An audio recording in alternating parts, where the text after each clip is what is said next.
Here we go now.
Here we go now.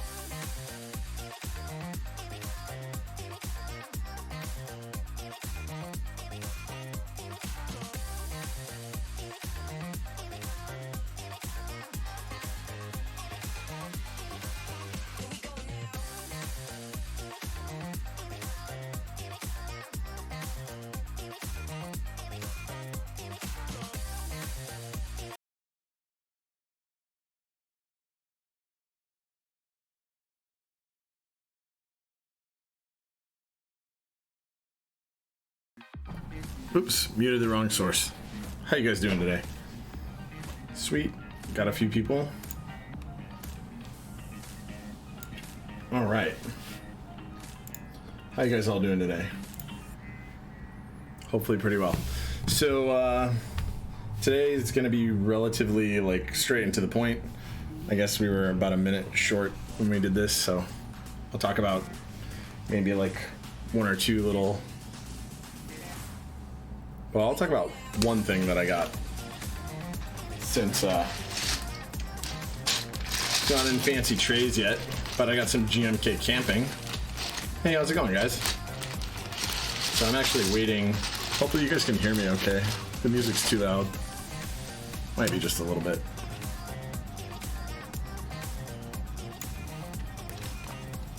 Let me know if that's a little better. Anyway, so yeah, like I said, it's not in trays yet.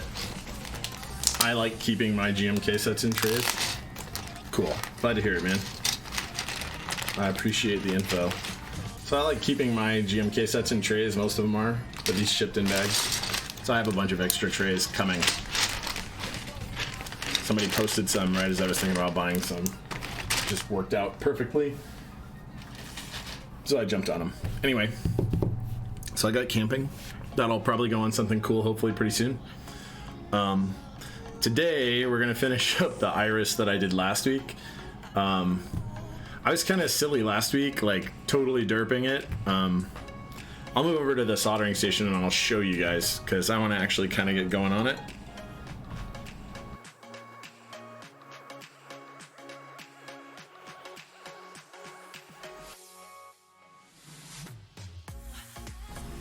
All right, so hopefully this is doing okay. Hey, Agoramech, man, thanks for following. I do appreciate it. Anyway, so let me pull this out of the way, because we don't need this guy right now.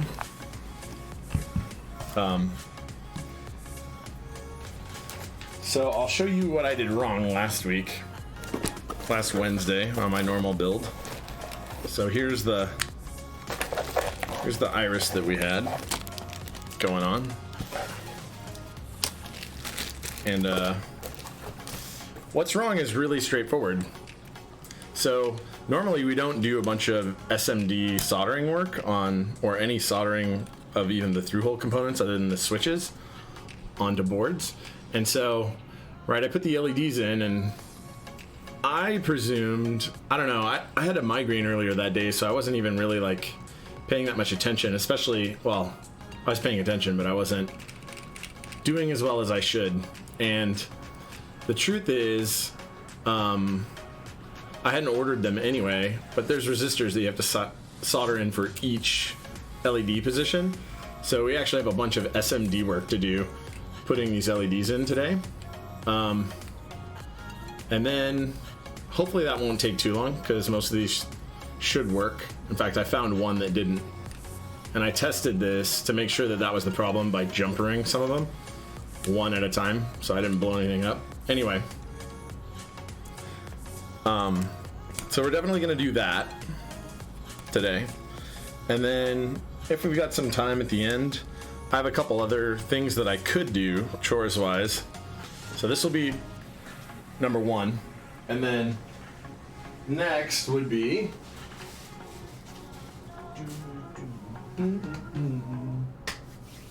when I can, it should be like right here, literally. Nope.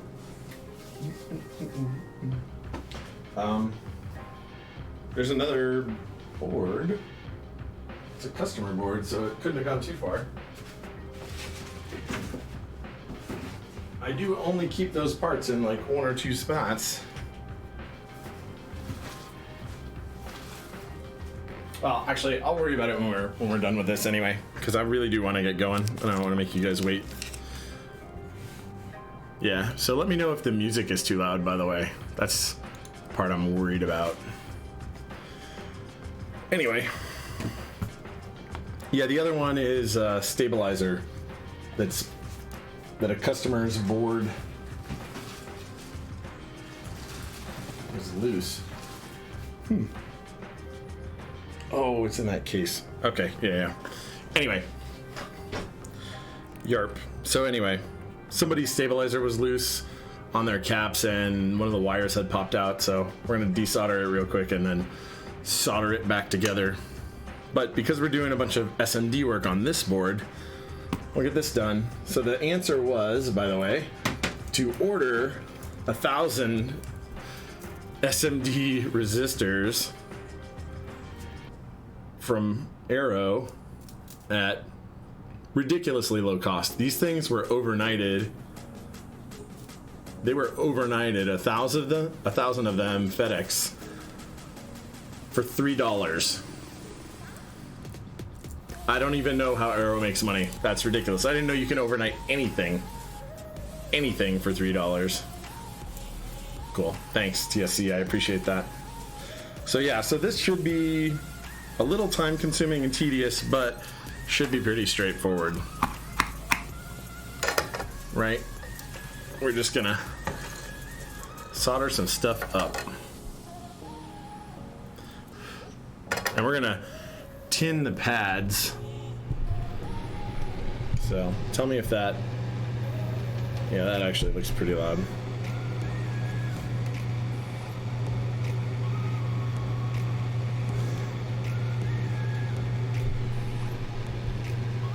Hopefully that fan isn't outrageous.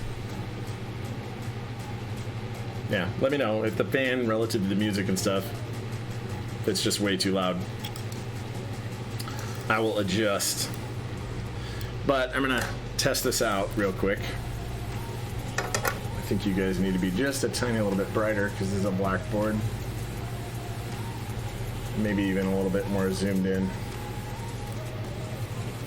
Cool. Cool. I do appreciate it. TSC always coming through. Let me know that our levels and stuff are good. Okay, cool. So what we're gonna do is we're gonna take these little LEDs, and one of these looks like it's tinned. I don't know how that happened, but here, we'll test this one real quick just to verify that it's what we're looking to do. So I'll show you what I'm going to do, right? And I'll show you, prove to you that one of these in fact works before we get going. Right? So this is our master side. It doesn't matter, either one will be master when we get going, but I'm going to pull up switch hitter so I can capture all the keystrokes that we're going to make. Anyway, so if I jump two of these resistor pads together, you should see the light come on.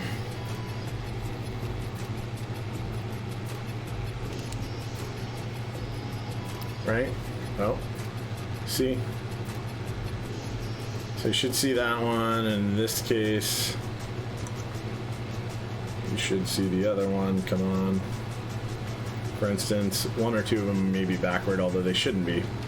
Anyway, so that's really what's going on. So we're going to put resistors on there, and it's going to make it light up like a little Christmas tree.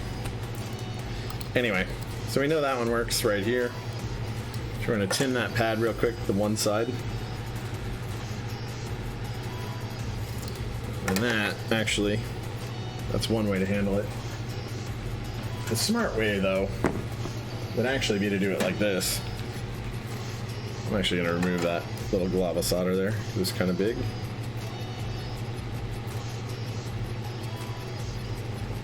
Okay. So forget that. So we're going to solder those, right? Clean that up again. There's like a weird little glob of solder on there I didn't like.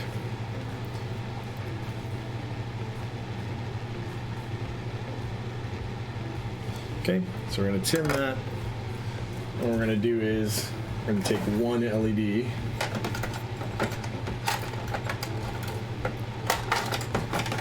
and we're going to use our little cross-action tweezers, so normally pinched, to hold on to these little doodads. And I'm going to take this. I don't know how many that is, but it's less than the number that we need. So I'm going to do that. Take one of these razor blades, scalpel, or X-Acto style, anyway. Peel that back.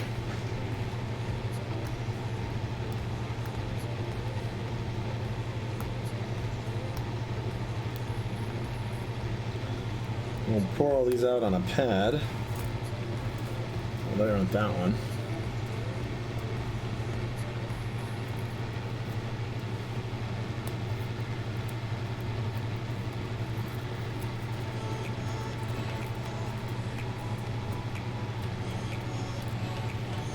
Oh, there's a bunch of these little resistors. A bunch. Scrape them off to the side. What I'm going to do is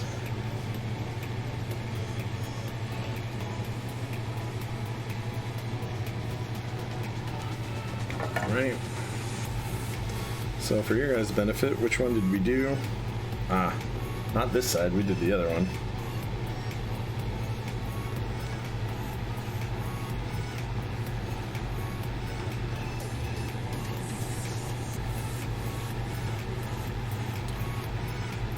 So we're going to solder this bad boy down.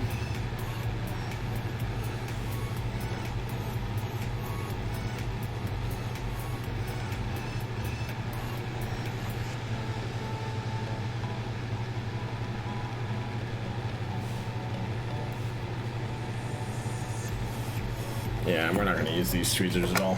We're going to use better ones. Little needle point tweezers. They're not cross-action, but these cross-action ones are kind of holding on in a funky angle.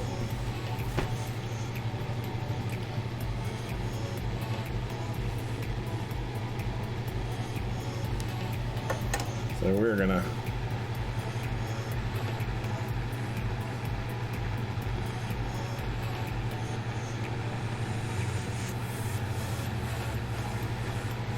gonna do that. And then we're gonna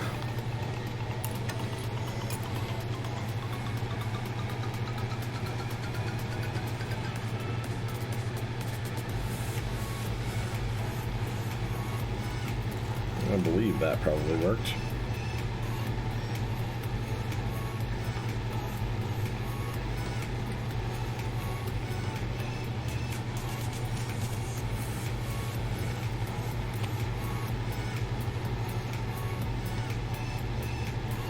Okay, I'm hoping that worked.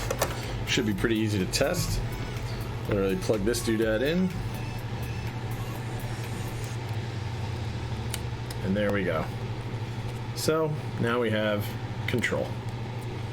Cool. Now we just need to do that like 60 times, right?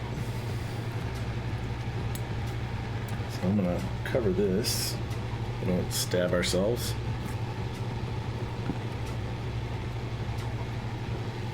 Then I'm going to tin a bunch of pads.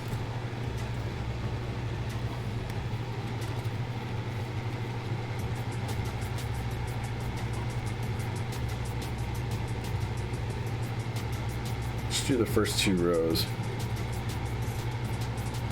first.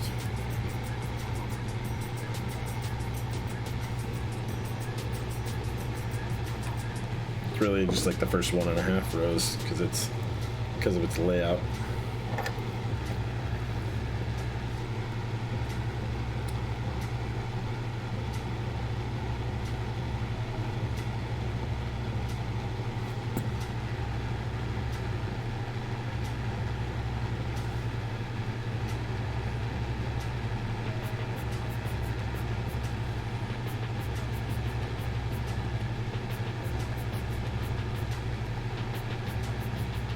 I'm using probably a slightly bigger tip than I need to be, but it'll survive.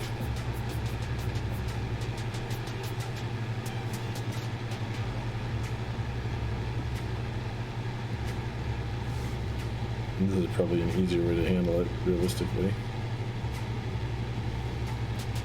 because I'm getting a little bit more solder than I need to on the ones that I'm actually adding directly to. So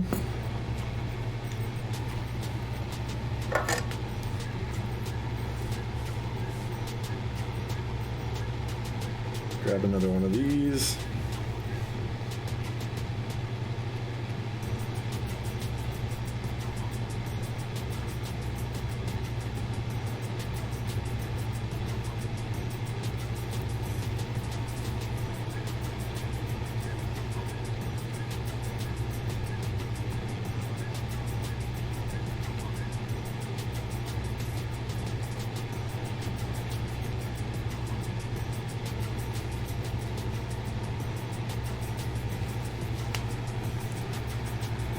You guys can see. Okay, good.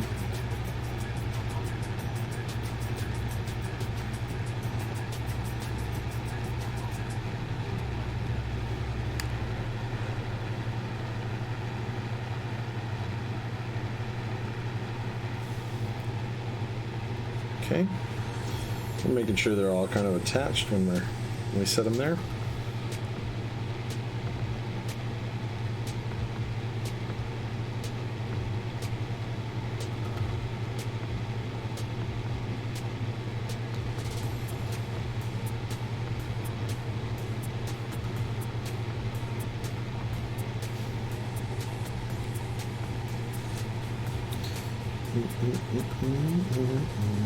Yeah, so did you guys get anything cool this week? Any cool keyboard related stuff? I have some cool news.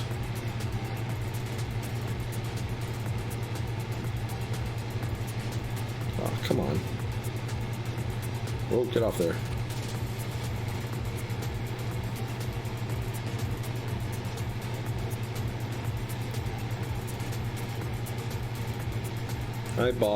I got in on the Kepler this weekend. I got some other cool news, but I'm not sure if I'm gonna, I don't know.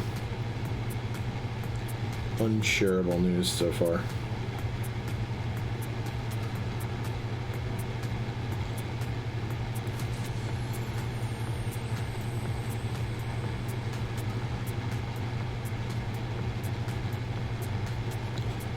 but Kepler is shareable for sure. Kepler's awesome. Okay, I don't know what's up with that one. Didn't want to go on. Clean the tip. Oh, sleep mode, that's what.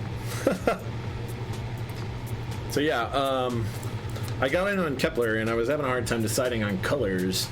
I don't know if anybody has any recommendations. Today, they added the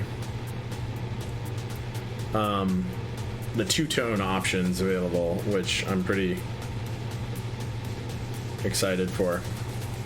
So I might be jumping in on a black bottom with a silver top, kind of where I'm going with it right now.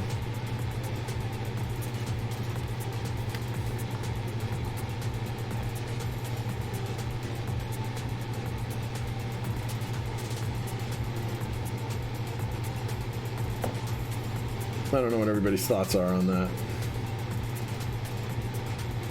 Sure, someone's got a thought on it. Other than, you know, it's an outrageous amount of money for a keyboard. I get that. I signed up for it.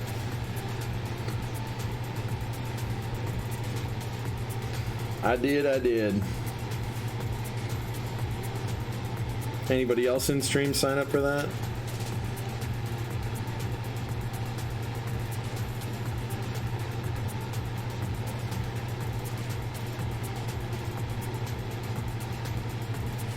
Because, man, I would be okay with having some partners in crime on this one. It's going to be an expensive board. Now, speaking of signing up for stuff. Uh-oh, what'd you sign up for?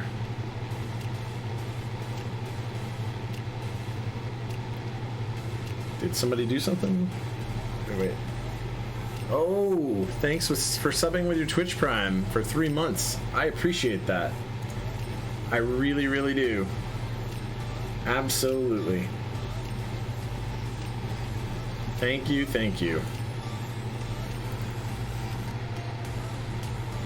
TSC with a 3-month. Heck yeah.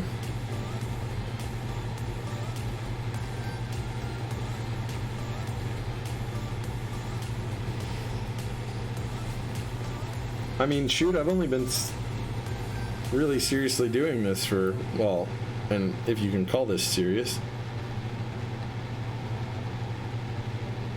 for that long. I think that makes you my oldest subber.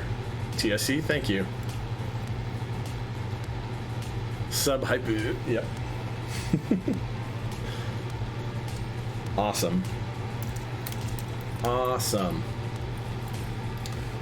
Yeah, it's funny because I've been doing like some kind of impromptu streaming. Like this weekend was, you know, it was planned-ish, but it wasn't heavily planned.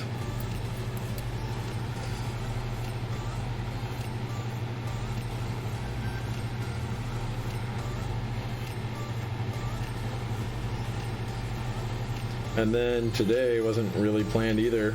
I just got parts in to do this and decided it was time to roll up and do it. So if you guys kind of look at what I'm doing, right? I had already hit these points with flux, with the flux pen. So literally I'm just making sure there's a tiny little bit of solder on the tip. You guys can't see, right? And then I'm just touching the tip of it to there. And it's drawing the solder directly on.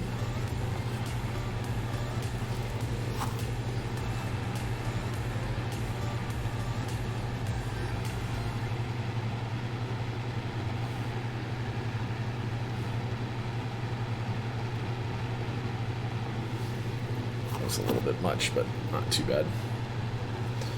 So we should see a bunch of these come on right now when we plug in. Oh yeah, you can see boom, boom, boom, boom, boom, boom. Those whole rows. All right, now we're just gonna rinse and repeat, boys and girls. That same thing. Really close to the bottom of the frame. Oh yeah, sorry. I'm zoomed in a little bit because it's SMD soldering.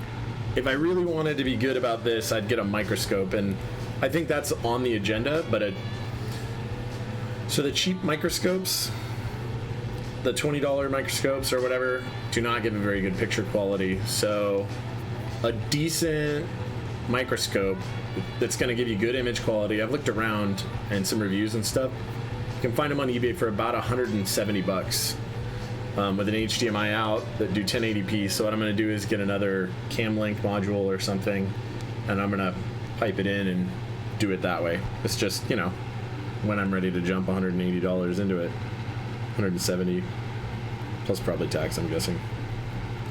It's on eBay, so I don't know. Depends on where they're shipping out of. But it is definitely on the list. But I'm not trying to jump a bunch more in on money on stream objects, stream things. I mean, I am trying to get more on the streamings, but so what I'm bummed about is it's possible these two that are under here don't have working LEDs. I'm not 100% sure. I think they do though. Like, I think their mounts, I don't know if they're under there or not. Man, I really hope they aren't. Actually, I think this extra one right here is for here, and we'll see. I really hope it is, otherwise one of them won't be lit up. And I don't want to desolder this whole Pro Micro for that. I mean, I could. I have desoldered a Pro Micro. It's actually a lot more difficult than it looks.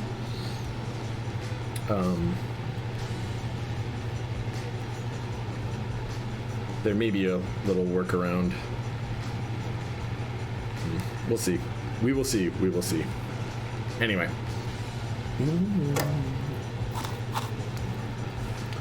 So I'm going to tin this tip for each of these. And I'm just going to hit up the second pad.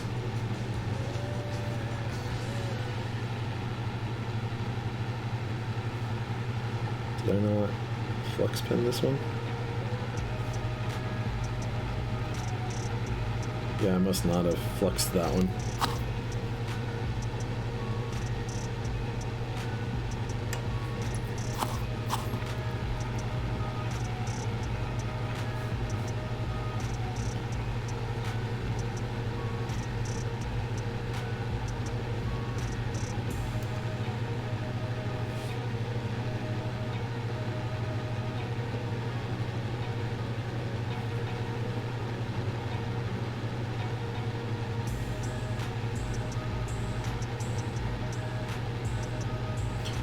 Definitely a struggle to get the right amount of solder on this tip to go onto that pad.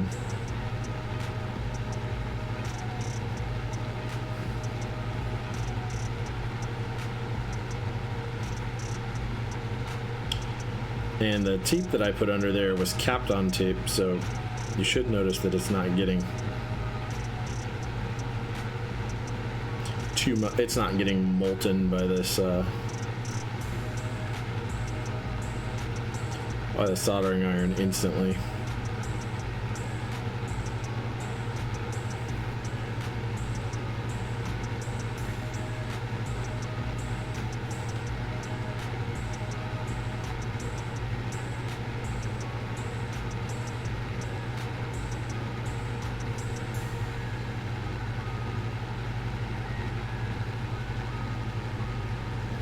So I'm hoping that second one right there is actually for the inner one. I really, really am. Though I cannot guarantee that's the case. I'll try one of them, then the other, and I'll do those first to verify.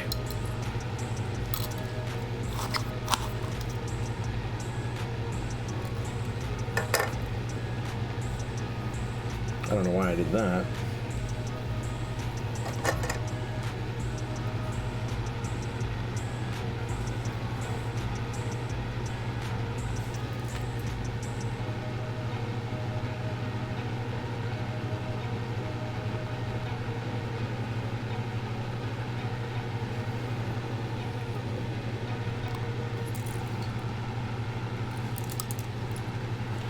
had to guess, it would be the bottom one.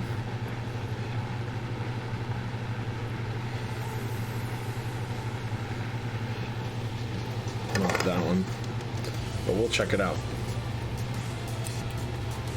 Oh, nice. It is not that one. Never mind. But we'll see.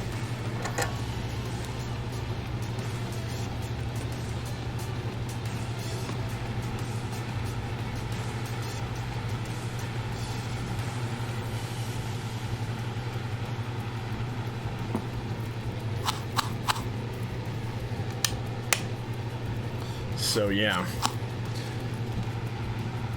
the next time I build one of these irises,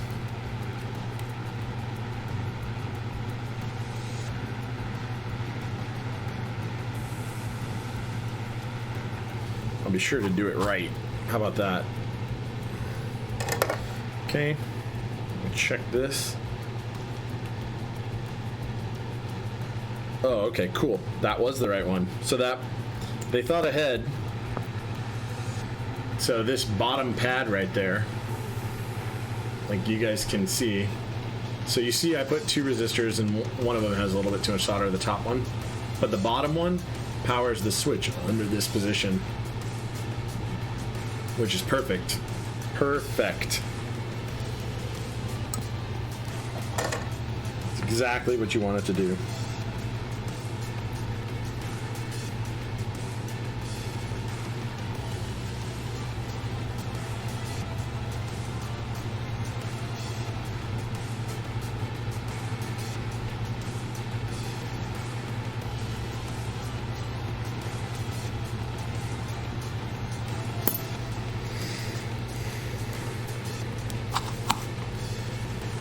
Cool, and we'll verify that this bottom one works real quick.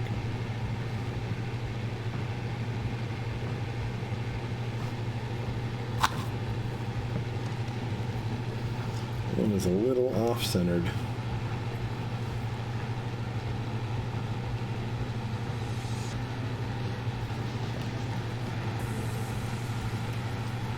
Oh well. It's not centered on the pad, but it's still centered enough on there to pass current. And both of those light up. Cool. Okay, now we'll just do what we were planning on doing, like I said.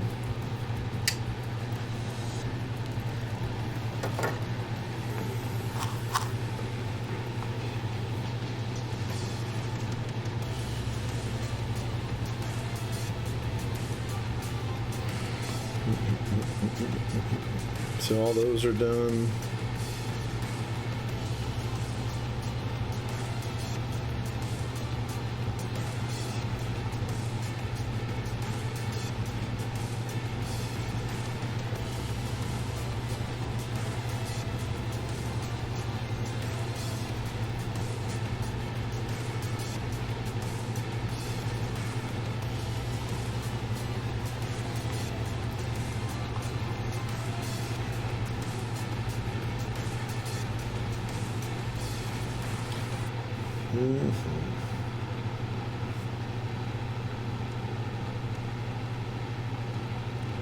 So, I always wonder, did most of you guys see my post on mechanical keyboards?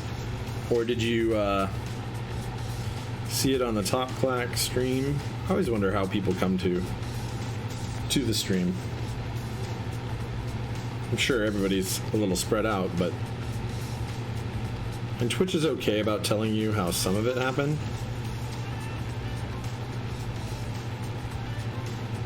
But they're not perfect.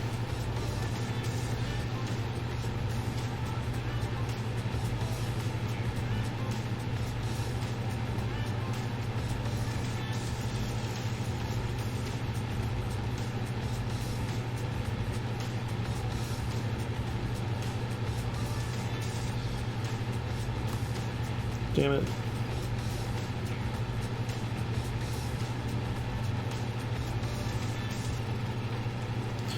Okay. I mean, TSC, you're a longtime viewer. I've talked to you. I know how you watched it, or how you found.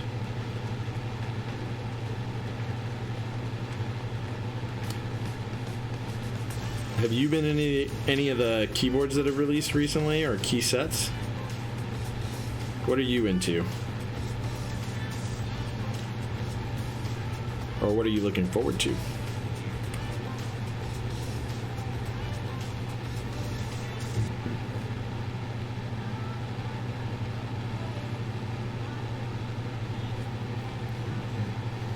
Hopefully I'm not jumping my head into the frame too much.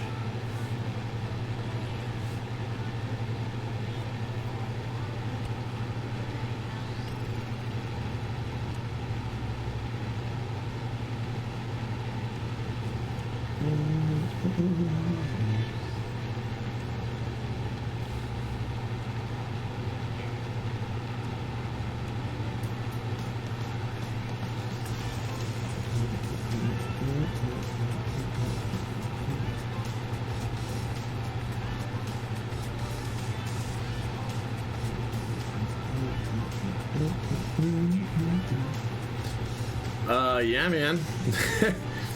Yes, so this is the same iris. So, Piney Bush, I was a fool, and I'll be the first to admit it. I had a migraine that day, and like I was just really stupid when I built this iris. And so I read the instructions as you put the... And so I know that you need a resistor for each... Or you need a resistor. You can't just drive directly off of this to get each of these LEDs to light up. But it's hard on the black surface to see for sure where all the traces are. And so I just kind of assumed that the resistor hooked up to this MOSFET was good for all of them. I wasn't really like thinking super clear, and I just soldered it all together, and I was like, why aren't these working? Derp. And so yeah, each one of these requires its own resistor, which, you know, in our hobby, we're not that used to doing a bunch of SMD soldering or even through-hole soldering other than the switches, right? So you just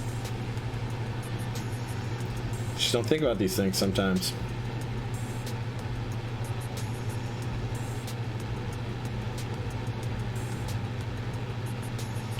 And so I didn't. Yeah. Oh, thank you, man. I appreciate that. I really appreciate that. Oof. Looking forward to it. So I got the international kit for sleep. For anybody that watches this or is curious. We should be used to SMD. Why do you think we should be used to it?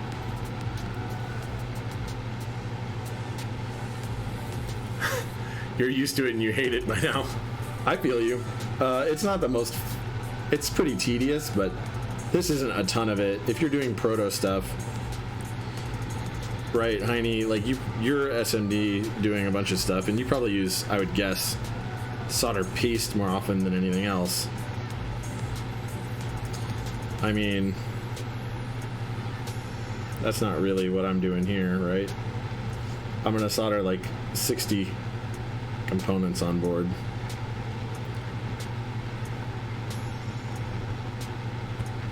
That's really not that bad. Not in total. These ones are pretty tiny. These resistors are pretty itty-bitty, though, I will say. Because it makes the cost a bit cheaper and it's less height and crap added to the board. Yeah, I agree with you. It is. I don't know about less points of failure. I guess it's some less, right? Because now you're not worried about the through-hole traces getting the... If you're... There we go. I was like, why isn't that flowing on there? So basically, if you're connecting two sides of the board through one of those traces,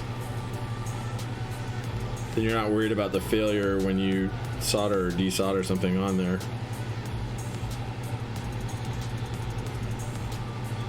However, I don't know, man. I don't see a lot of PCB failures. In fact, that Kodachi that I did this weekend is the first time I personally have ever lifted a pad on anything other than a vintage board that I didn't care about anyway. That was a little bit more solder than needed to be there.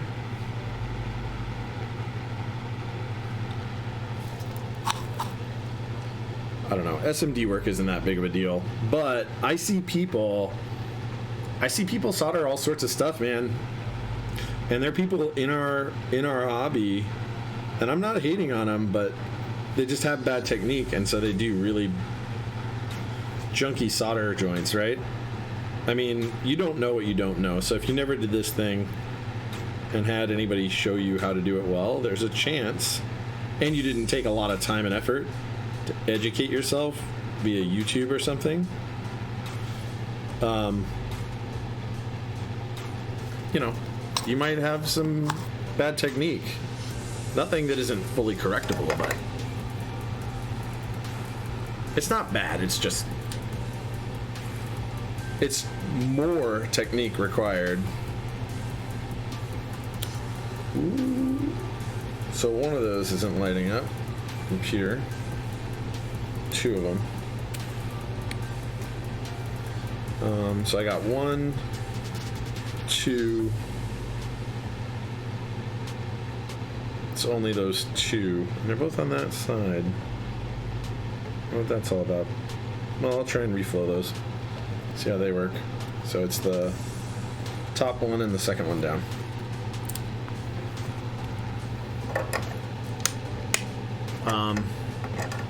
Yeah, I don't know.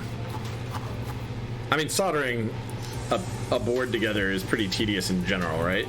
Like, it's not the most exciting thing. I don't know why I tinned that.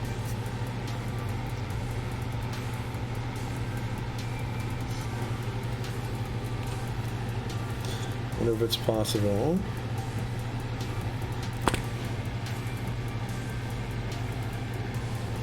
This one totally makes sense. Come on.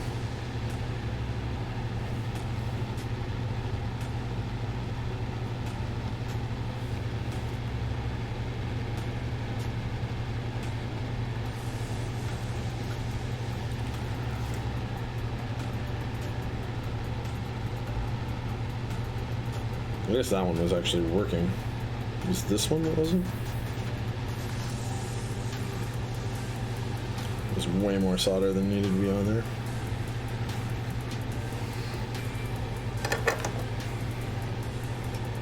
So, let's try that one more time. Yeah, those 2 don't work. So what I'm going to do is I'm going to jump those and see if the... Actually, one of those did come up. This one isn't coming up. So I'm going to jump it. Yeah, so that LED might be in backward or something, because that one's not coming on. But all the rest of these are on, which is good. I wonder if it's in backward. That's weird. Oh. Whatever. We can fix it. We got plenty more LEDs where that one came from.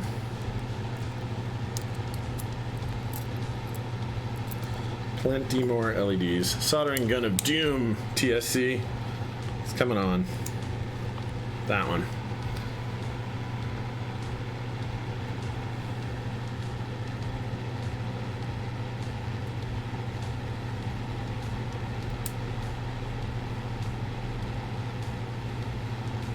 I don't know.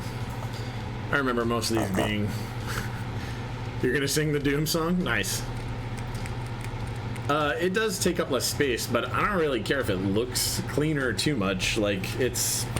Let's be real about this, right? It's gonna go on the underside. I'm not gonna see what's going on it. I mean, I want it to look decent, and I want it to be electrically sound. But for my own personal boards, I don't care so much about what it looks like. So, if you guys remember back, though, to what I was doing, so I guess we're going to look and see if this thing was just soldered in backward by literally hooking it up live and seeing.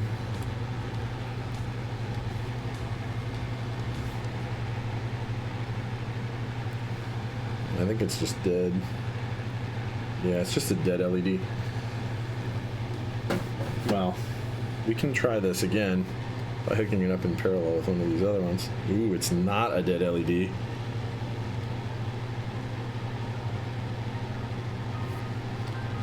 So anode is that way. Maybe it's a dead resistor? No, it can't be.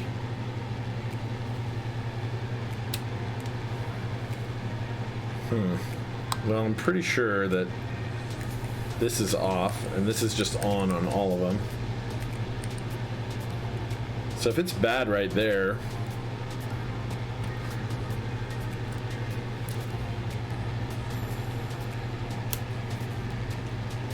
well, what we can do, I guess real quick, is check it with a voltmeter. So I will show you guys. You can't do a backward resistor. Resistors are not directional. Zero polarity requirements. So that should be, okay, 2.7 volts like we would expect. Sure. We should expect nothing right here. Great.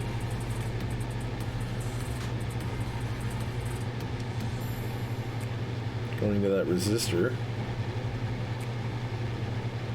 1.9 volts. 1.9. Is there 0? Is it possible that these are... They aren't mapped at all. It's literally just on. So, actually, before we do this... Oh, yeah. Thanks. I was like, that can't be. Okay, so positive is good.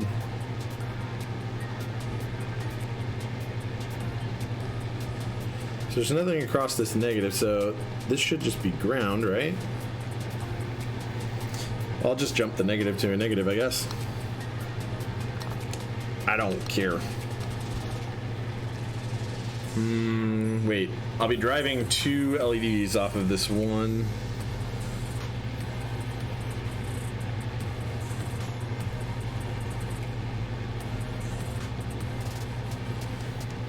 How are these wired up?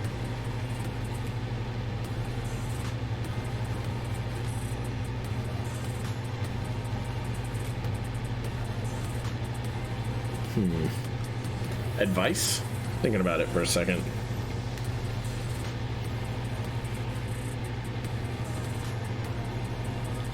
Okay, anode is left.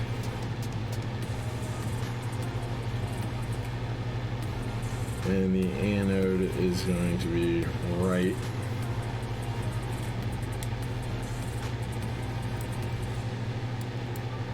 So the positive side we know is good electrically, right?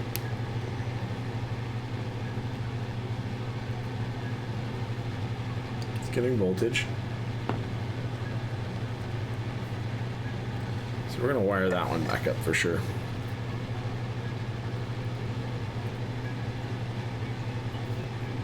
Oh, why did I do that live? That's fine. But don't do that live. Okay, so the positive side is good. So actually, the negative side I should be able to just jump and it should be fine. So that's, I believe, a board problem actually.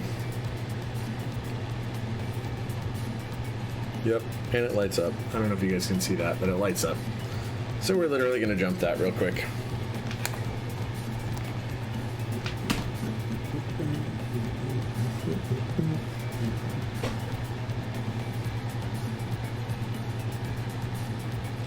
Ooh.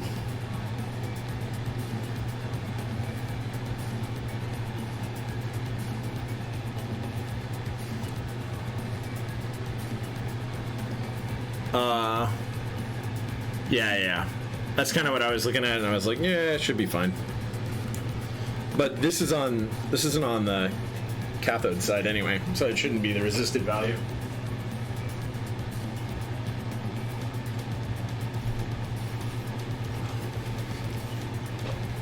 So what I mean is this resistor should still be doing the work for this LED.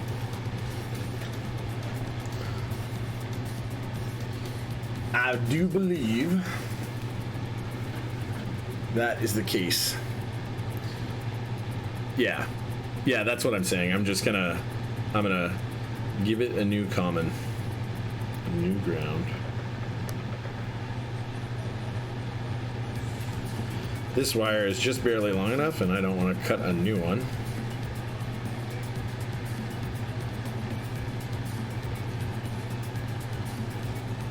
So I'm just barely gonna strip this, and I do need to get a decent set of very small gauge wire strippers, because this is kind of rinky dink. Yep, there we go. I could go to somewhere else, I guess. Nah.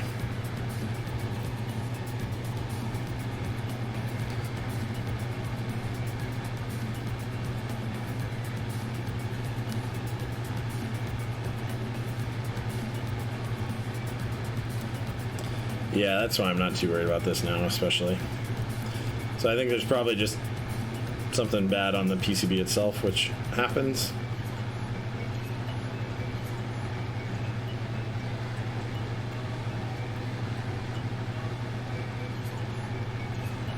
I mean, there's no testing directly of these PCBs. I'm not saying there's none at all, but there's no testing 100% of this, right, of the LED positions on this, because this kind of PCB, like this PCB came with 0 components soldered onto it. I can't imagine that they're electrically testing every trace. Like, that's not happening in the factory that it comes from. I have no idea what we were listening to, and apparently the music has stopped. I really don't like this player, guys. But I will fix that.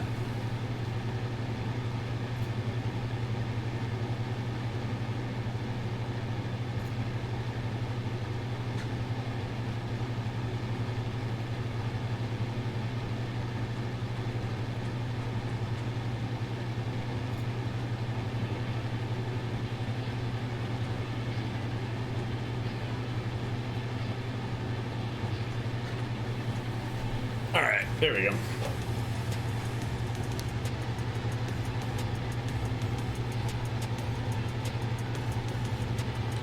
This is nothing compared to the PCB repair that we were doing on that Kodachi. I don't know, man. It gives me way not a lot of faith in Tex's work.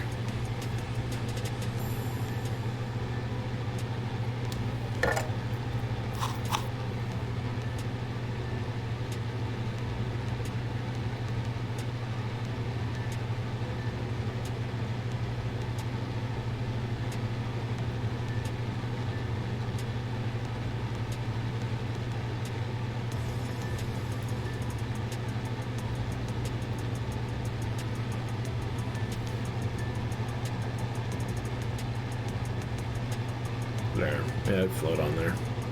Just being silly.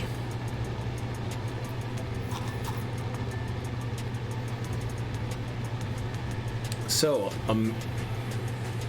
Ames Draven? Ames Draven? Is that what I'm reading? Is that a League of Legends reference? Is that the League of Draven?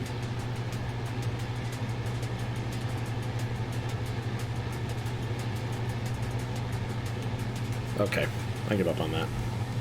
It doesn't matter that much. Cool.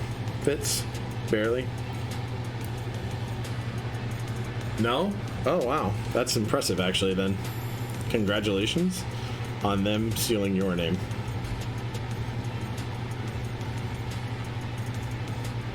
Oh. That's why this won't flow.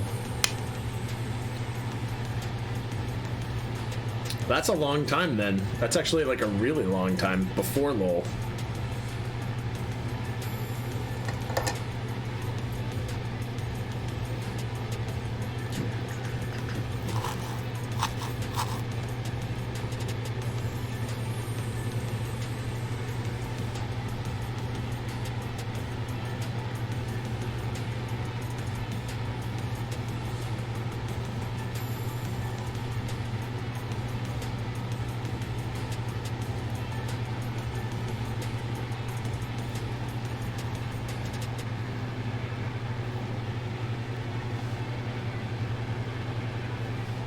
Okay.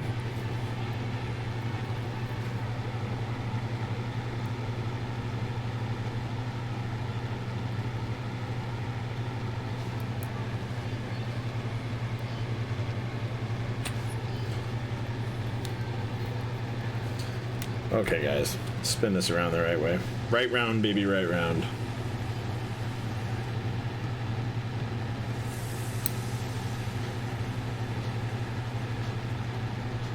There we go. And now, this one should light up just fine. It does not. What the heck is happening? Oh no, it does. It just doesn't reflect as much because back when RS was OSRS. Whoa, what are we talking about? Yeah, what are we talking about? Rogue Squadron? Oh, these edge ones just don't look as bright because there's not as much reflected light. It's good, guys. Okay. This side's done. Are you talking about Rogues? Oh, RuneScape. Oh. Okay. I never played RuneScape, but it looks like a lot of people got really into it and it was really fun. I knew some people that play it. It was never my game. Never my jam. Okay. Let's get some of these tinned, or some of these fluxed.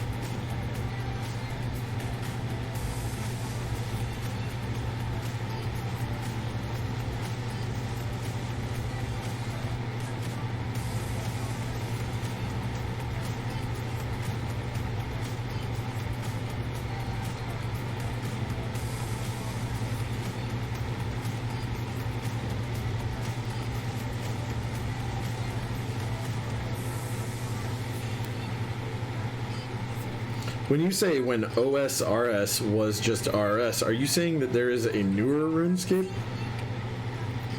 that I'm just unaware of, probably? Because that type of game was never really my jam, I'm guessing.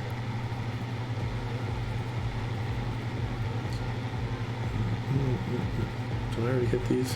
Whatever, hit them again.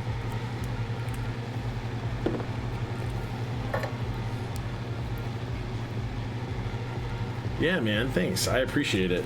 Cyrus is starting to look good now. I'll retin this. Reflow some solder on there. Okay, perfect. We're going to flow to one pad only first.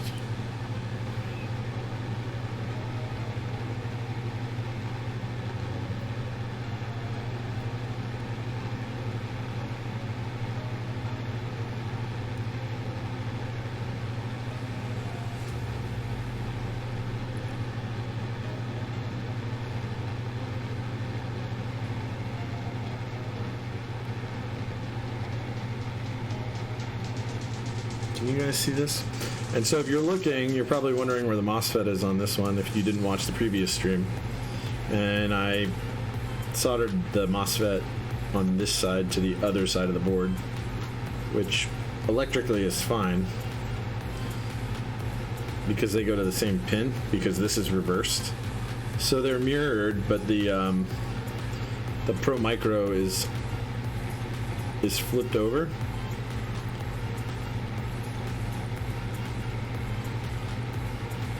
So everything, all the correct stuff maps correctly again.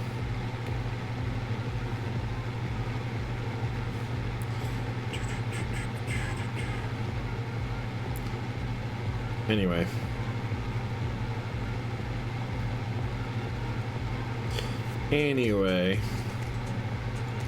Yeah, don't ask me to type on this one. Man, I did a typing test that first stream and it was horrible. Like this staggered ortholinear thing, like I can't do it.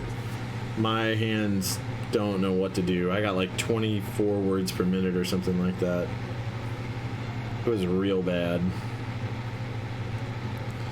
I do not know How to Iris, apparently.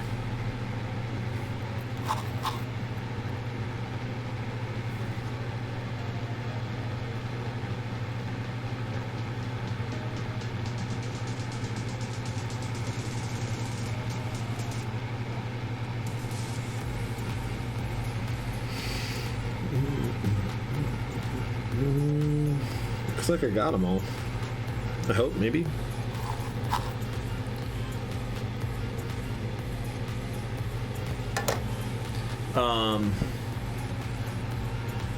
There is RuneScape 3, which is heavily updated version of it, and release version.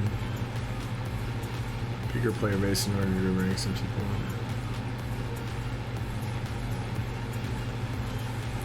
Okay. Yeah, that kind of makes sense. That totally makes sense, actually. I think you've seen that logo on a board before.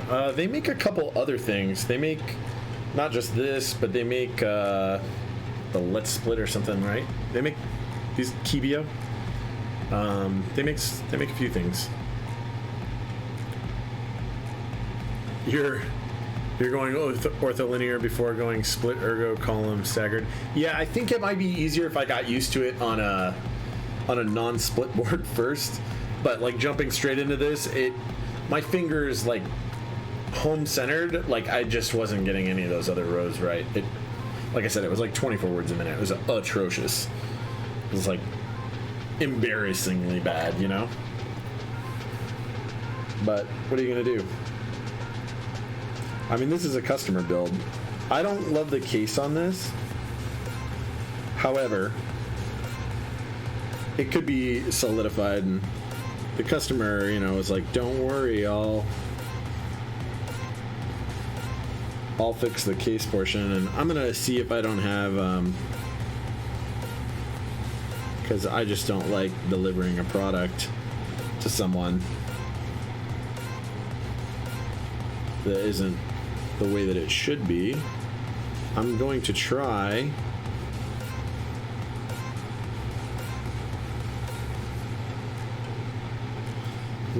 to find some kind of spacer of some sort, because one of the there's two acrylic spacers on each side, right? There's this one and then there's this one, and they're independent.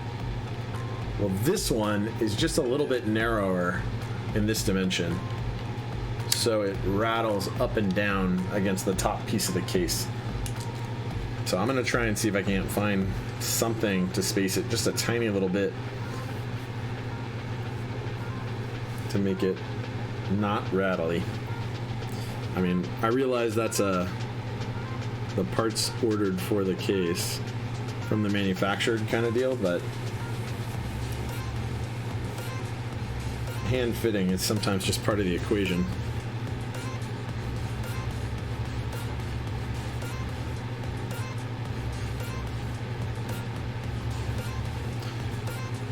At least with my builds. Takes time to get used to, for sure. Yeah, it really does. Liquid gasket or small washers. Yeah, so small washers might be the way to do it. And I actually have some washers, some little nylon washers that I might be able to stack up a couple high that you wouldn't be able to see, even though they're red. You just wouldn't be able to see them.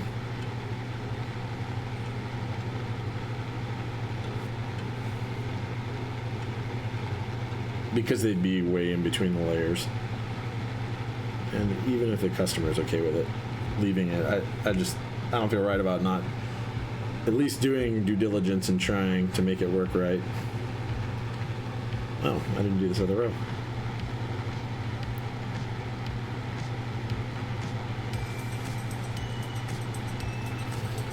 But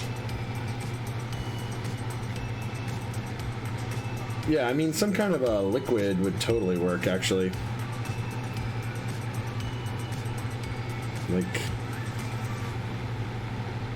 a little bit of RTV or something. Or maybe just like silicone, like caulk.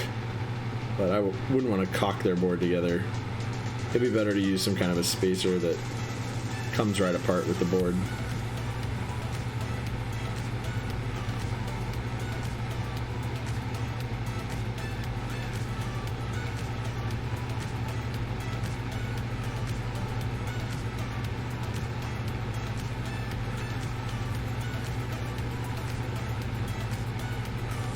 There we go.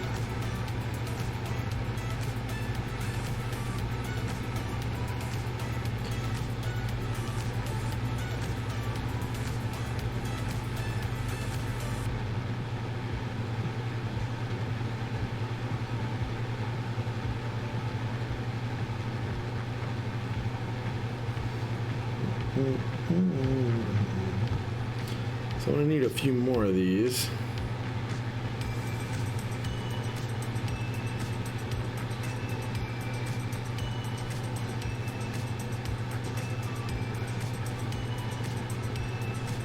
And I have out, but not too many more.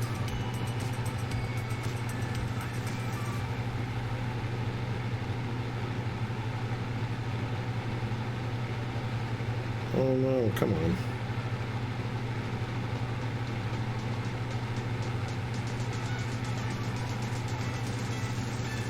Whatever. I shouldn't be focused on centering them as perfectly. Anyway, as I am.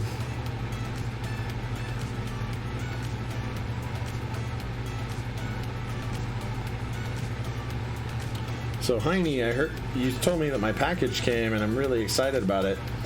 What I didn't tell these guys, I guess, is when I got in on Slate, I didn't get the international package because, you know, I'm not all about those international layouts. But I've got the J01 coming when that releases, and I'm kind of thinking or kicking around the idea of throwing Slate on it. Right now I've got it on a TX84 SE because, well, it's freaking beautiful. No. Teprum, this is the same Iris build. I had to order some resistors for these LED positions because I totally derped it and didn't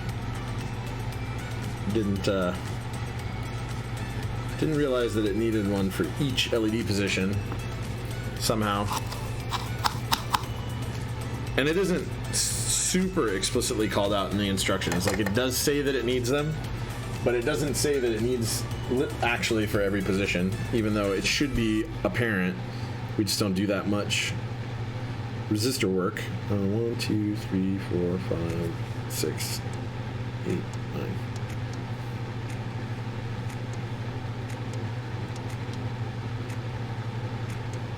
Yep, 9.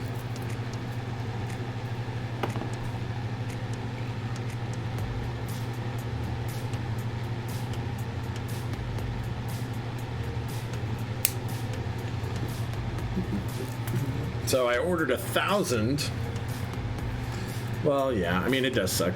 And it does happen a lot, but it's not that big of a deal. I mean, it delayed the customer build a couple days because even though these were overnighted, they didn't send out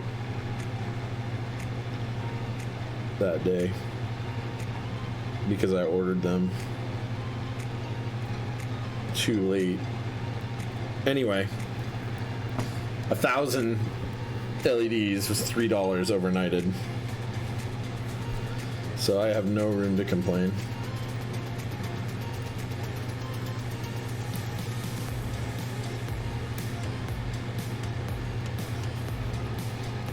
I just don't like coming to a build completely unprepared to succeed in the first place. That's not okay. That is not my style. It's okay though. We got it in the end. Oh, yeah, if you don't do SMD soldering,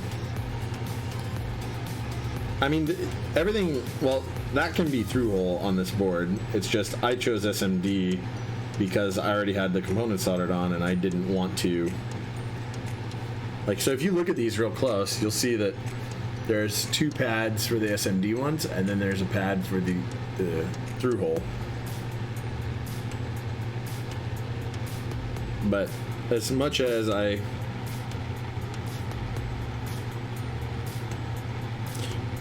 yeah, I mean, the diodes can be that way on this board too.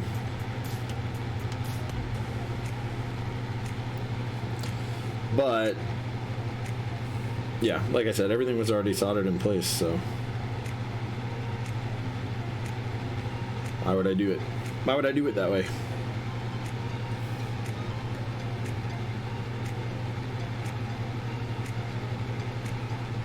Yeah, so this is a chores build because I already did the build video for this thing. The main build video, and it looked good before. Otherwise.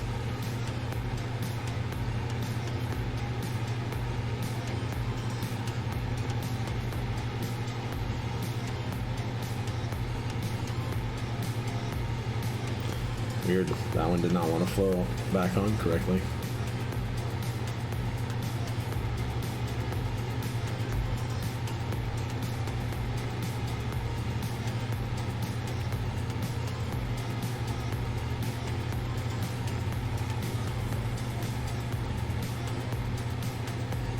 Anyway, you prefer doing the SMDs for resistors?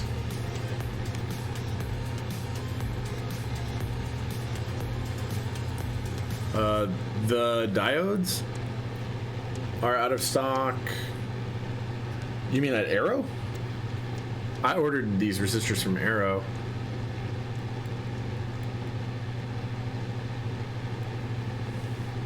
Yeah, I mean, don't get me wrong. Like, I would have been okay with doing all SMDs even. It's not that big of a deal to me. There are people that are way afraid of SMD soldering. And I was saying before to Amaze Draven, who was saying that the SMD stuff is better, that while I agree in a lot of ways it's better, like, there are plenty of people who have really bad technique, and honestly, like, this would just be better. Or the through hole is better for them. I mean, I'm not going to say that they shouldn't improve their technique. They obviously should, but a lot of people don't know what they don't know, man. And if they never once in their life professionally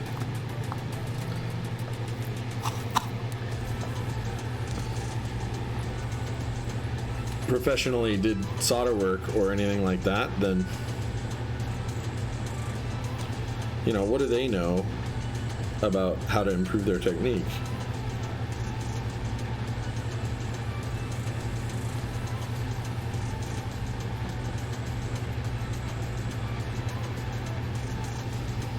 Basically, they know nothing, and they're gonna get kind of wrecked when they go to SMD solder. Like, I've seen people mess up boards doing through-hole soldering before, and I would say that it is more difficult if you've never soldered before.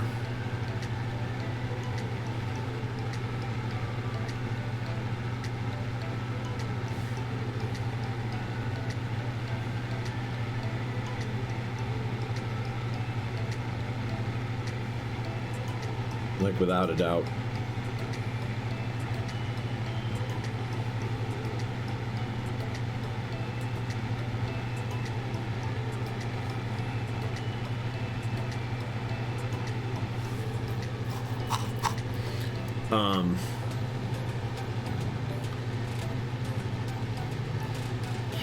You do not know which model or version you get.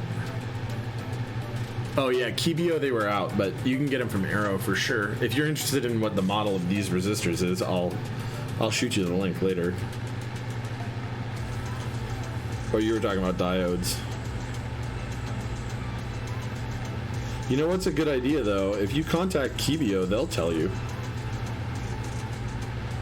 They'll absolutely tell you. You could jump on their Discord right now and hit them up.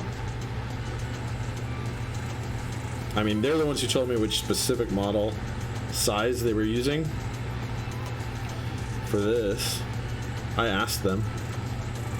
I actually asked them for help because I was, like I said, I was just jerping out that day. I didn't even think. Because in the instructions, while it does say to solder the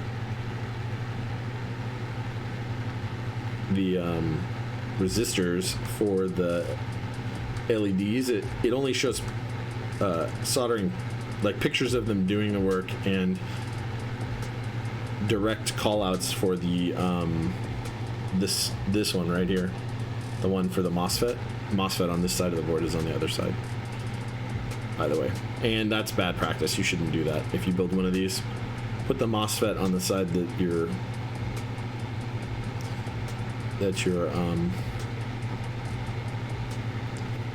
that your Pro Micro is going to go on.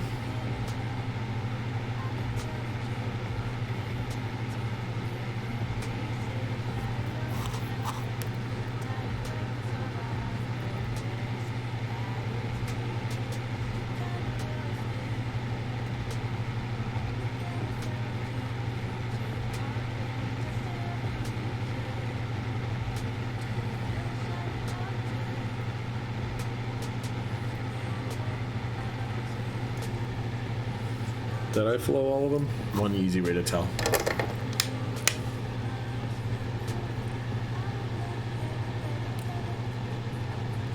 Ooh, okay, so that one's not on.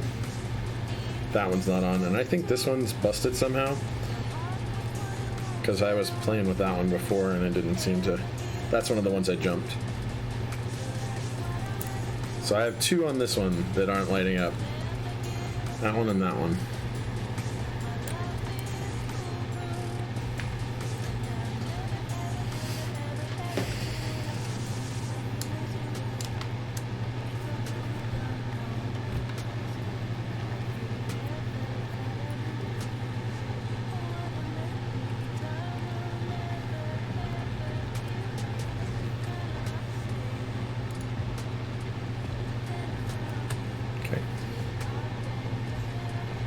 So I'm not getting 1.9 volts there.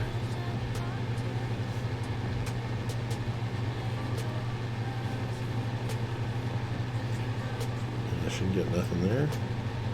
4.7 volts.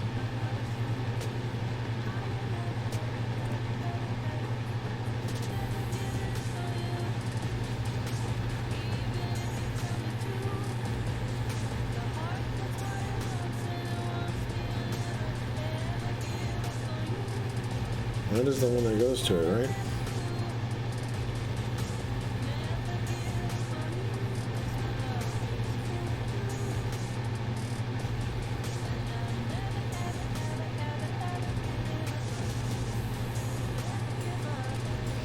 Okay.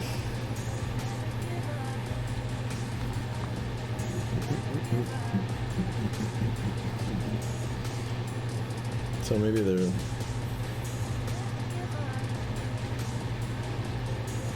Oh, so you guys aren't seeing what I was seeing. I was touching these pins and other ones, yeah. Yeah, well, I feel like I did a lot of that research, but okay. Okay. Why did I do that? Don't short those.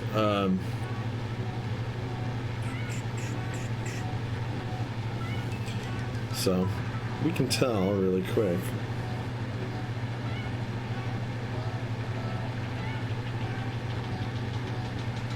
Oh, yeah, because I'm bypassing the resistor, it's getting brighter. So I guess that could be backward right there.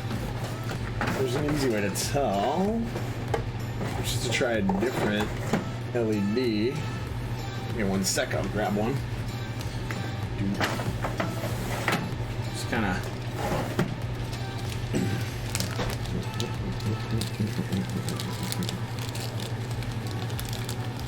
Oh, yeah.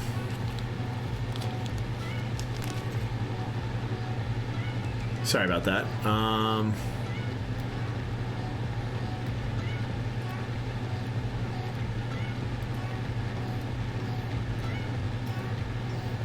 Oh, yeah.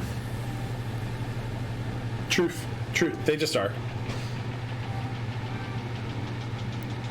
Okay. So that should be wrong. This should light up. Oh, it does. Okay, so this is either in wrong or the LED is bad.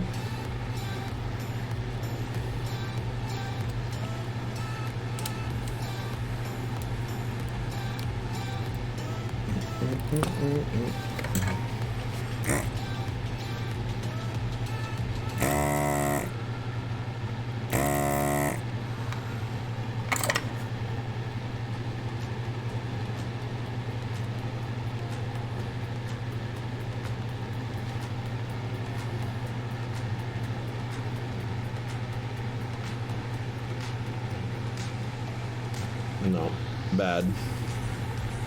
That's bad. Bad LED, guys. That's bound to happen sometimes too. So this should be the correct way.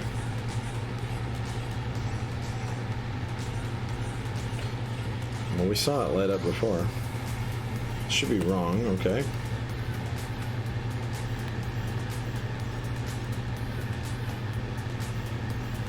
What was that all about? I mean, you guys did see that, right?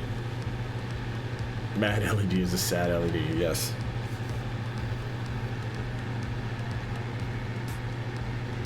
Okay, so like this shouldn't light up, but this right here should. Did I burn this LED out somehow?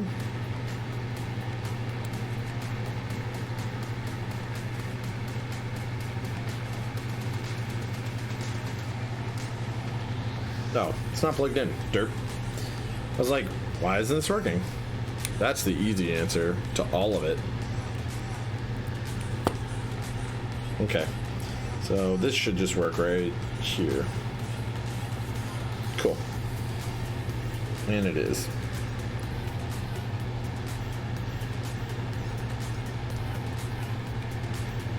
Positive, positive, cool.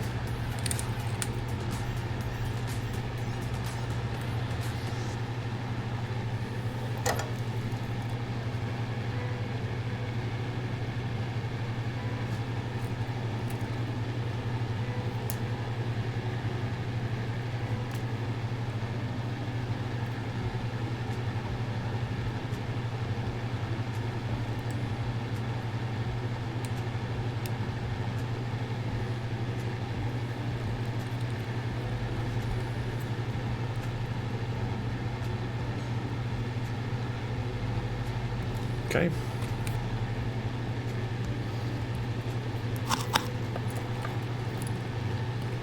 Bad LED is sad LED for sure, but no, we don't want to flow that solder.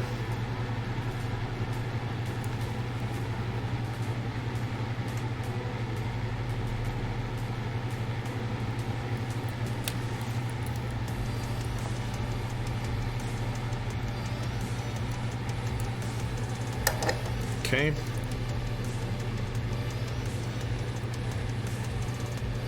Not lit up. Cool. Bad LED, easy to fix.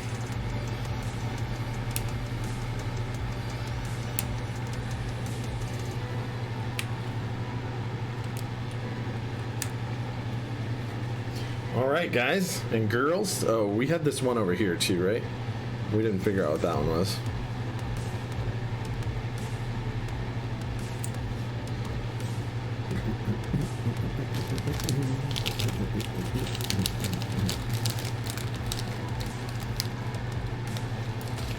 Easy enough to tell if that's what this is.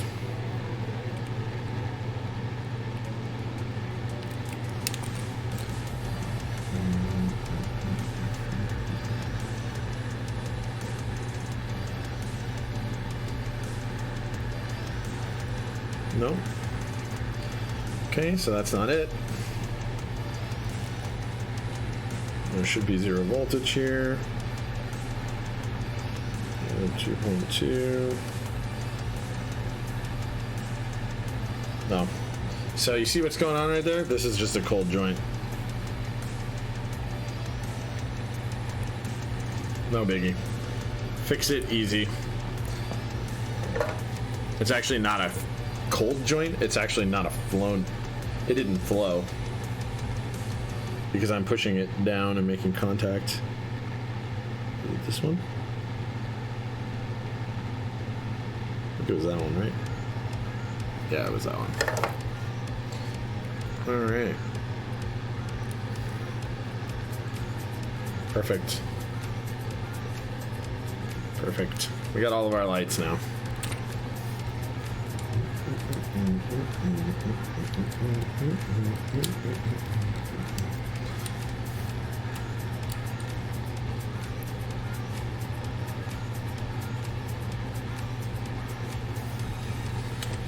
So we got lights on and everything.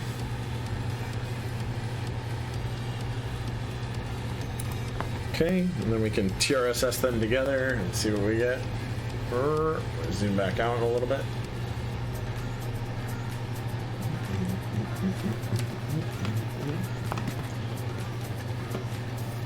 So this one's fixed up.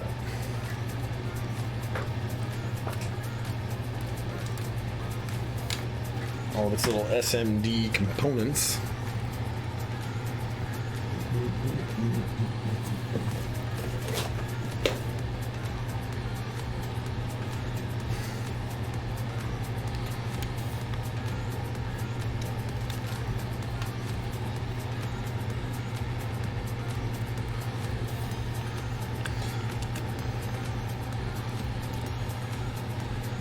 And this side's the master, so we'll plug him in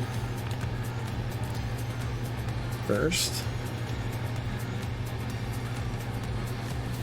Oh, oh, look at that.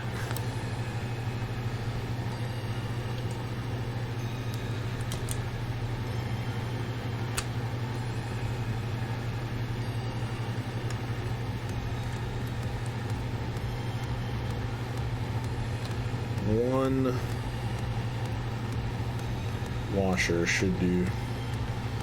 Actually, no. The washers might not be big enough around. Because they have to go around. If I show you, you'll see.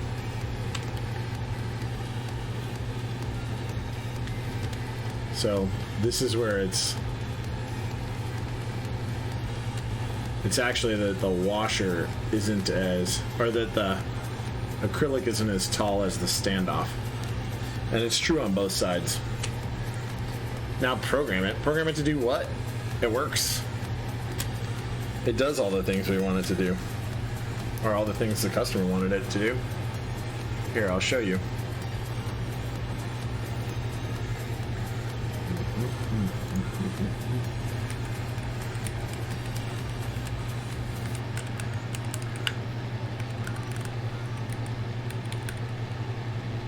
Oh, this is function layer.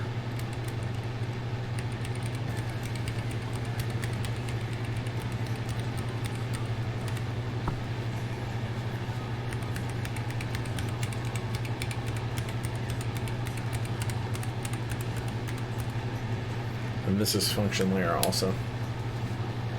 I mean, I did do the layout, I think in the last build. Did I program it? I think I did. I mean, I did definitely program it. It has a standard layout, but it's really simple. So I'll go over it and tell you guys. It's just like any other QMK programming, except that you should QMK program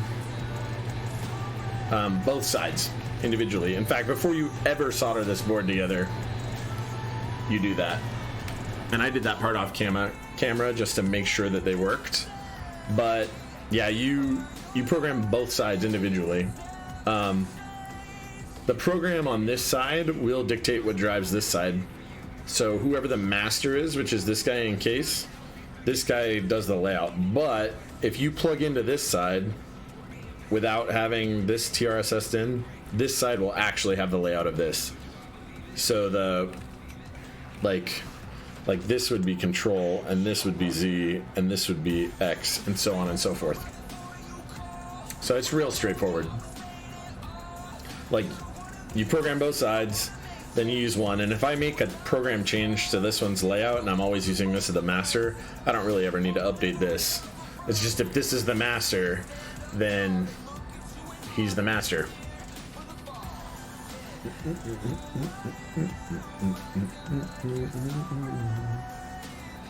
So I don't believe there's a whole lot more to this one. I'm going to unplug him. I'm going to put him back together. I don't know how I'm going to fix this part yet. And like I said, the customer is fine with me not, but I'm going to try and see. Okay.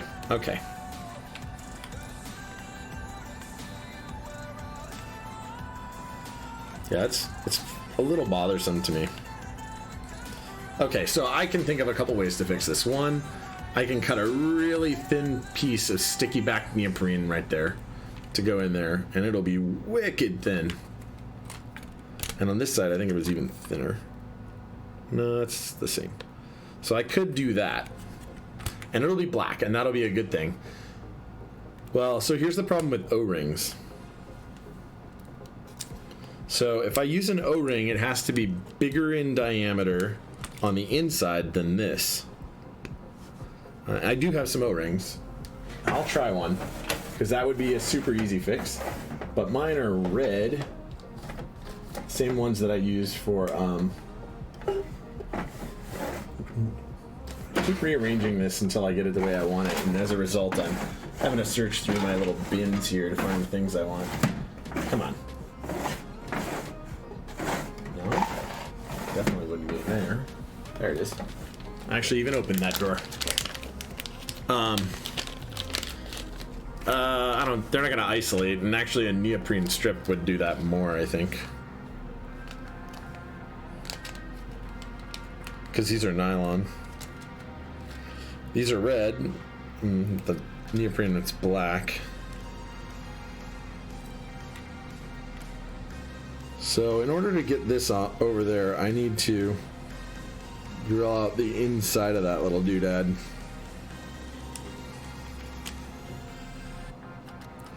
And I might need to do two, realistically. I'm not even sure if the thickness is right, so I can test that real easy by doing this. See if I need more than one. Oh, that's actually plenty. That by itself is enough.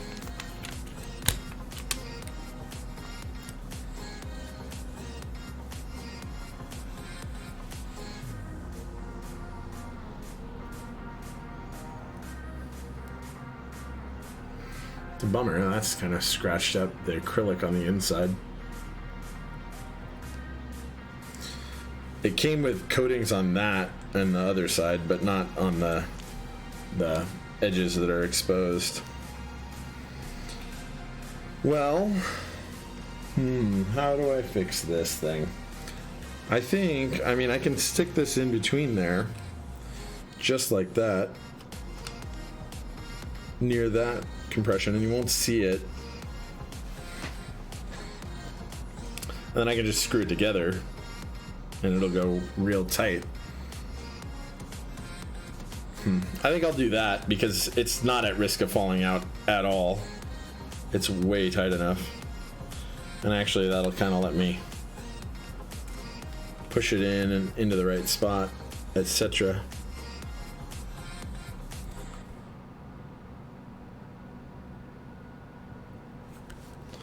Okay, we'll do that. And it should do the job.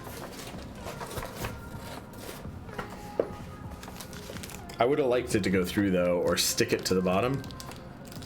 But, you know, maybe the customer has something in mind. So if I do put that sticky on there, it'll be something that he has to remove, which is not that good if he wants something else.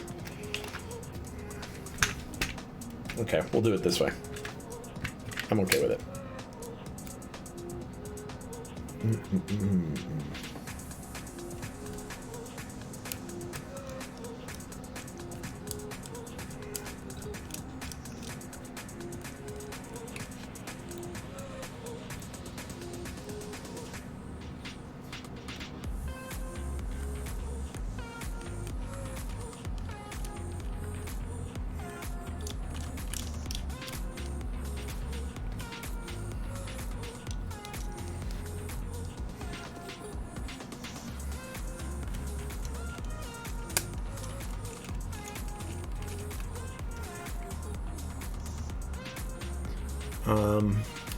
Yeah, you can't see it from the top at all.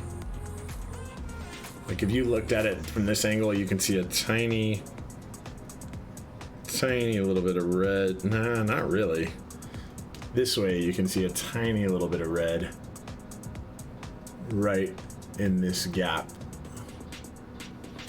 You guys can't. There you go. You can see it from that angle. It's pretty tough. I do think the black neoprene would be cleanest, but maybe he has a better, maybe he has something else in mind. He did say just leave it. So this is a non-permanent solution in case he has something else that he wants to do. And it'll stop it from being all rattly sounding.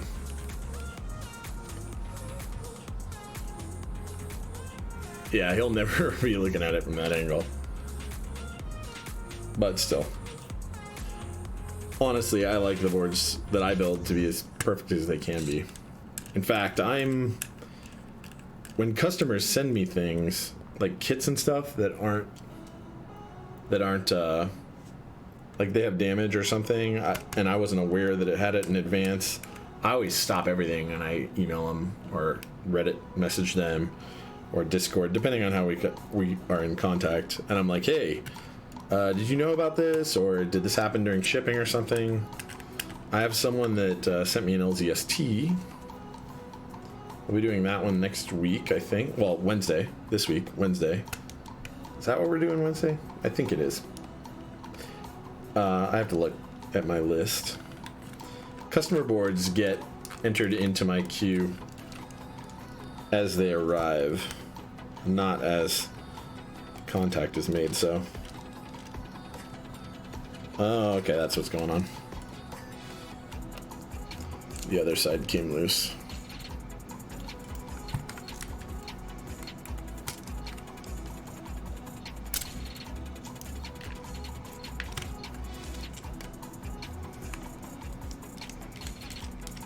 So anyway, yeah, I'm pretty sure that's what's going down next week. Okay, there's one more for this side.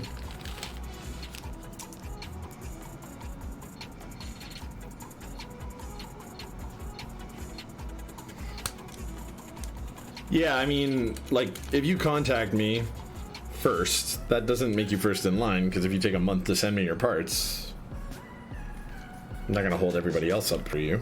But I do try to keep my workflow to less than a month turnaround, so that nobody's waiting more than a month for their board. That seems to work well for me and customers. I have some customers who are like, when you get around to it. And some who are like, hey, I sent you that board like 2 days ago. Is it done yet? And, you know, I try and manage those expectations in advance and actually try and accommodate them too. Like if somebody knows they want their board super quick or they're super excited to get it or whatever, I try and meet it if I can and be upfront about that. I mean, and just be straight up about it if I'm not going to be able to. Like, hey, you're going to be looking at like a month.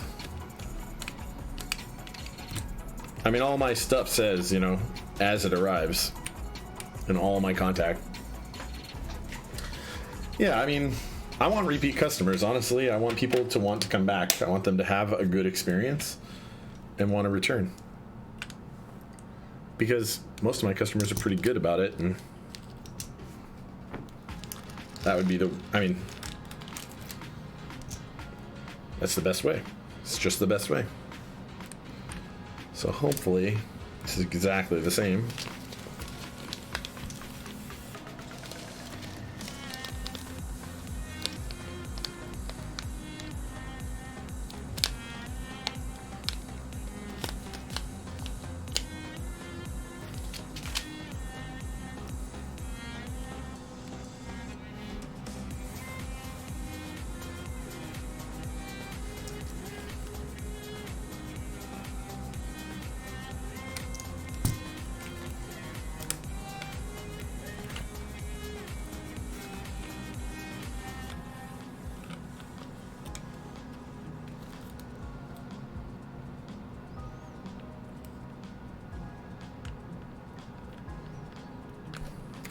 This one seems a little more rattly than the other one.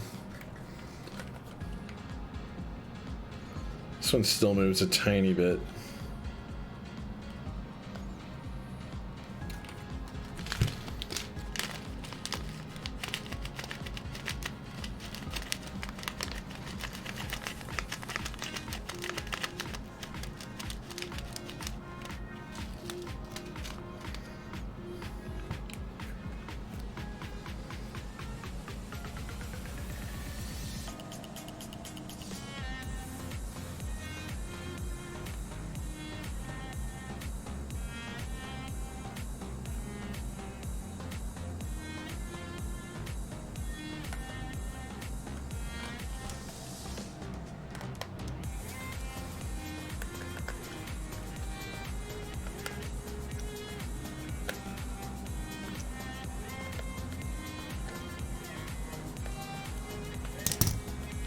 Okay, that's solid. So 2 in each. So on that end, and on this end, technically this one is loose too, but 2 of them will get it, keep it from moving on any end, so that's good enough.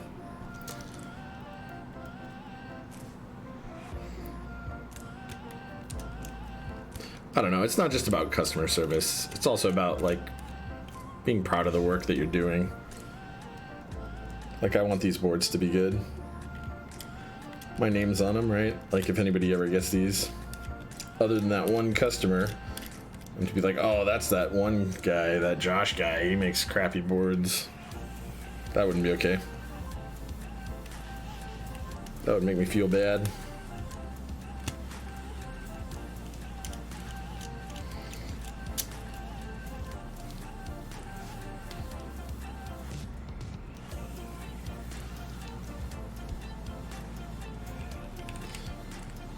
Yeah, I mean, I'm aiming for 1 board a month. Or 1 board a week, rather. Not a month. Well, that would be so few. 1 customer board a week. Or more if a bunch of people want stuff. That's my goal. So, you know, if more come to me wanting work, then I'll just try and add builds in. Like, today is a chores build because of this one, but over the weekend, I had a buddy who wanted that Kodachi rebuilt as soon as he got it. He didn't want cherry reds and he knew it, so I was like, okay, it's gonna have to be not on a Wednesday because I got customer builds. So he came over, right, and we did that. And I think that's how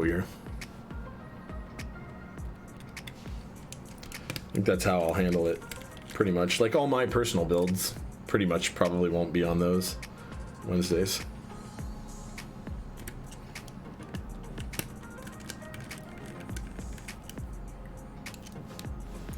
Yeah, man, thanks. I appreciate it. I like that people like the model. I'm definitely trying to make it customer friendly for builds and for people that want to watch the stream.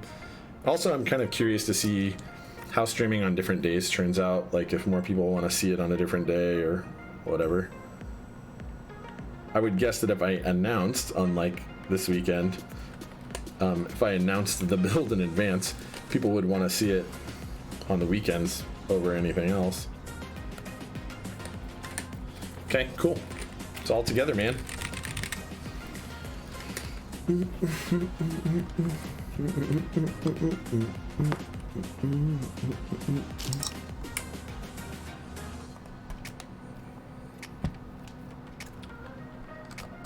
Yeah, and as much as I don't love the layout of this, now that I built it all, it's not a bad board. Like, it's a cool little kit, and if you want this kind of split thing and you want to, you know, you want to kind of focus on this, it's pretty cool. South-facing LEDs, though, you can see how those get brighter as a little blindingly bright. Like, and they're real bright at this angle. Like, I can see the LEDs themselves, but you can dim them. That's off. That's on. Oh, that's down. Oh, I didn't. Whatever. You can. Oh, helps if I unplug that first. Anyway, so that's done.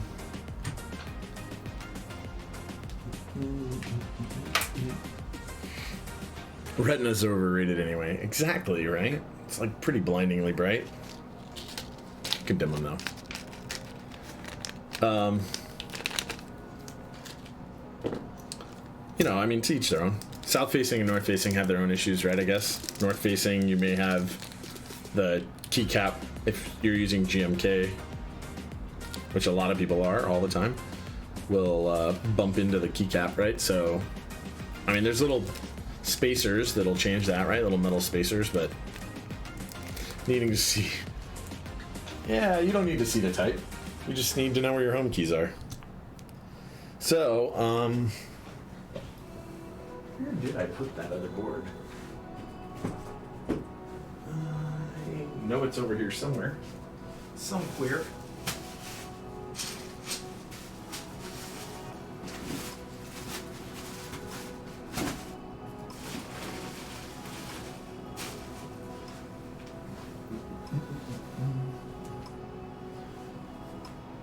The ones that had Dasher on it.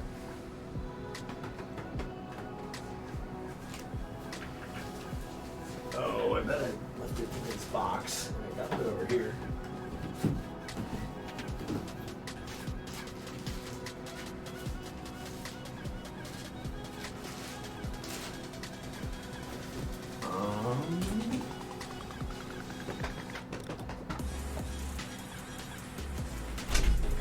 Sorry, guys.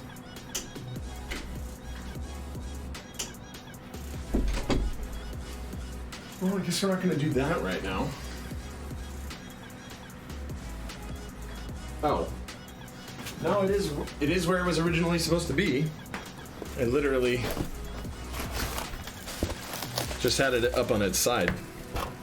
So this is a customer's, and so normally I only take full builds, but this customer, it's like, I don't know, I just need my spacebar working, and so he was using, felt bad for him.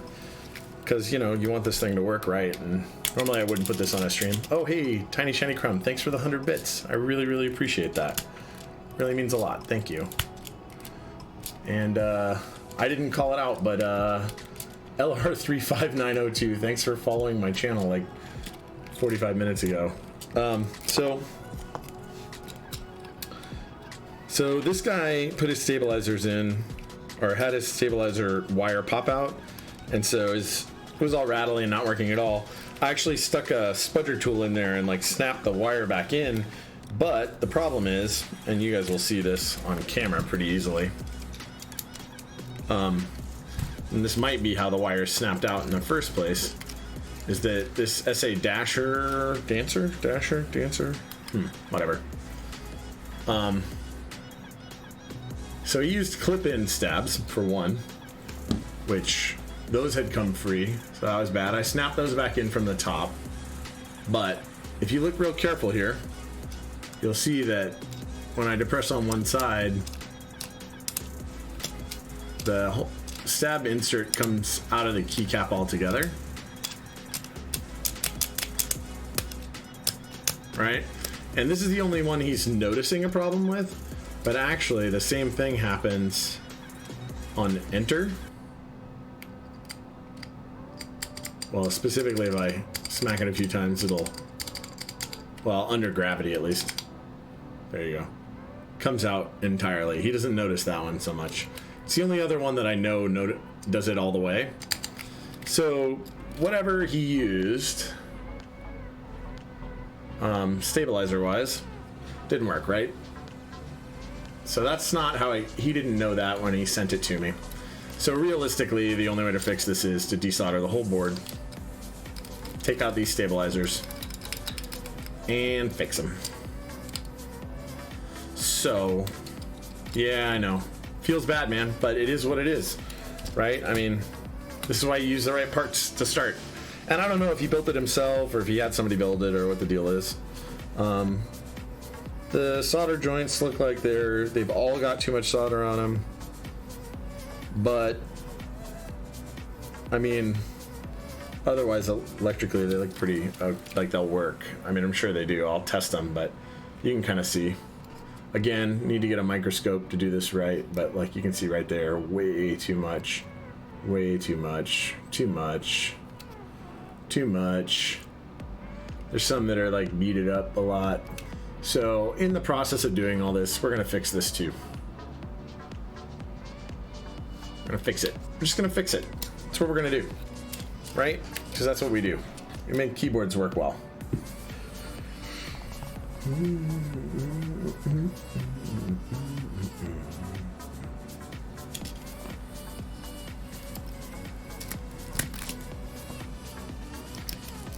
So I need to actually look real quick at something and I'll be right back. Yep, way too much solder.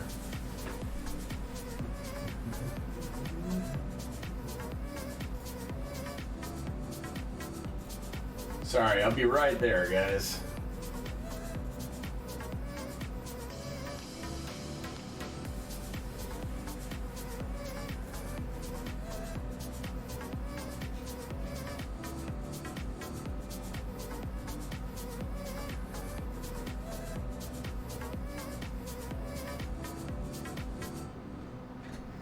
Okay, I just wanted to double verify. We didn't agree on any crazy kind of stabilizers.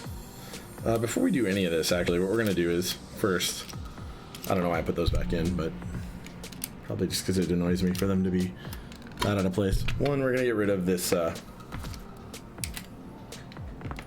crazy, whatever wire this is. Micro USB disgustingness. Super disgustingness. And then this is mini USB as per usual. So we're gonna get a mini USB cable in here.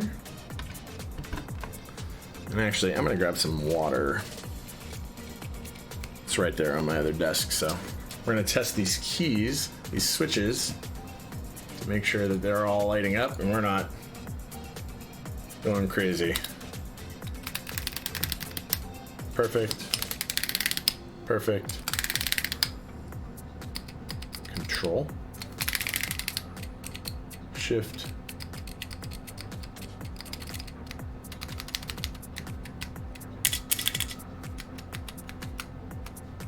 Presume that's a function layer thing.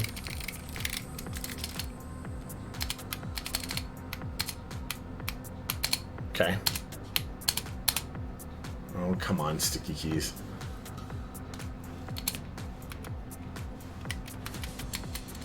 Okay, so that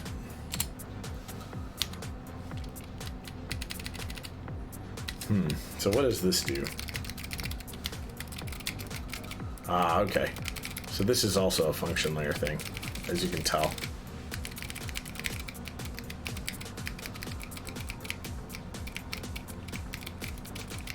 Okay, so this is a function layer.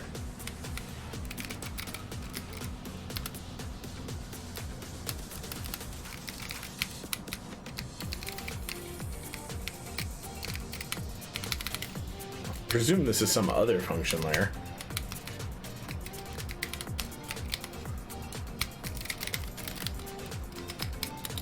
I don't know what it is. Hopefully it's a function layer.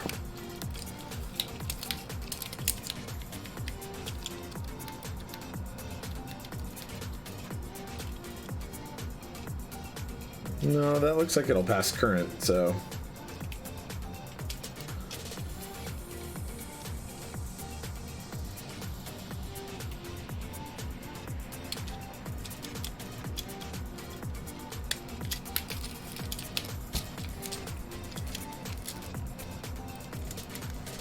Anyway, yeah, we're gonna take these all off because, you know, we don't need them.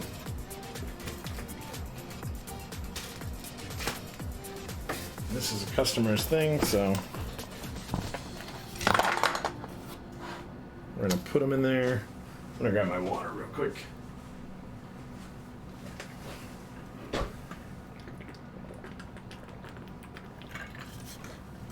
Gotta keep hydrated.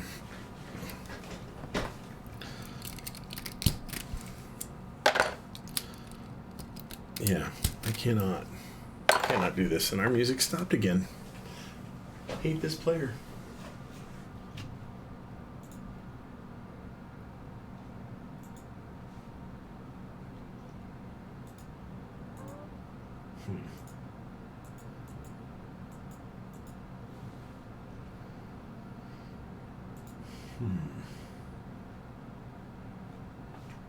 Sorry, guys. Let's do Time to Dance, whatever that is. Not a fan of Lead smoke, yeah. I don't think it's that bad. I mean, I'm not trying to breathe it in all the time or anything. We got stuff blowing it directly off of my face. Did we already listen to this? I don't know if we did or not. I don't know. But if we did, you can feel free to let me know. Anyway.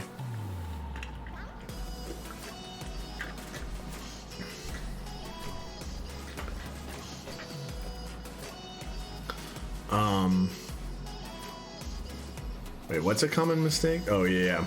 It is. It totally is.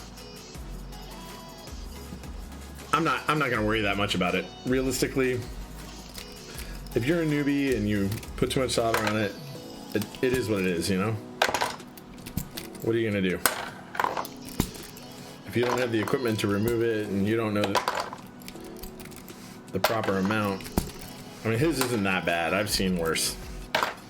Frankly, I've seen a lot just as bad or worse pretty frequently. In my experience, that's kind of par for the course. Oops, sorry. It's probably really loud for you guys.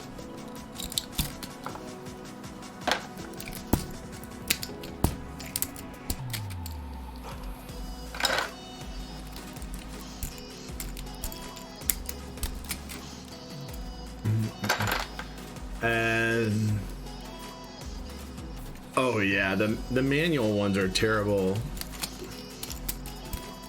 Yeah, I've seen worse than that, for sure. Hey man, seriously, there's people that are really bad at soldering that have really bad technique. It's not a hard thing to do, it's just you don't know what you don't know, right? So, if you've never done the thing, and been critiqued and had someone show you how to do it right, and that's actually something that I try to do with my stream, frankly. It's one of the biggest reasons that I want to do, that I hope that the stream continues on and I still like doing it and people still enjoy it, is because I want people to learn how to do it better. And I'm not perfect or anything, but once upon a time I did, a long time ago, like right out of high school, solder every day as part of my job. It's been a long time, but it's a thing that I did. Anyway, so we're gonna desolder all these. We're gonna get rid of switch hitter. It takes practice, but it's not. It doesn't take a lot, right? Most things that you can do professionally, it's absolutely learnable in a short period of time.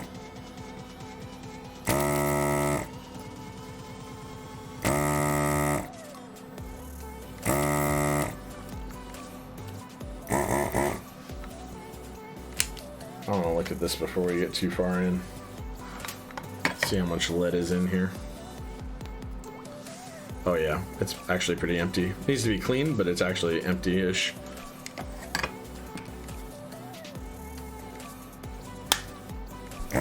Like the container outside needs to be cleaned. I run like a kind of like a lens cleaner or some alcohol infused pad through it, or I take a paper towel and put alcohol.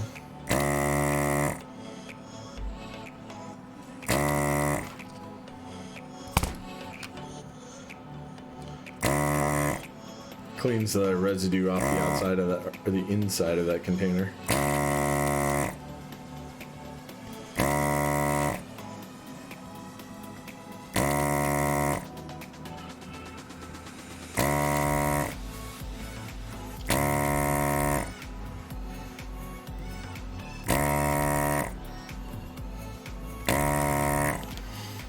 And desoldering all these switches and resolder them. Yeah, man. I mean, that's the gig. Oh, sorry, I bumped the mic. That is the gig. But I gotta do it in order to get those stabilizers out. and replace them.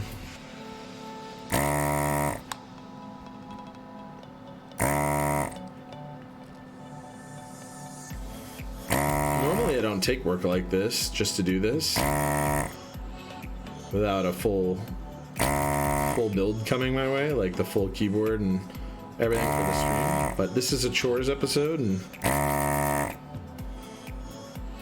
I said, I felt bad for the guy because it's an awful big investment to not be able. Oof, that has so much solder on it. Okay, that's the worst solder joint I've ever seen. The rest of them weren't that bad. That one was a lot.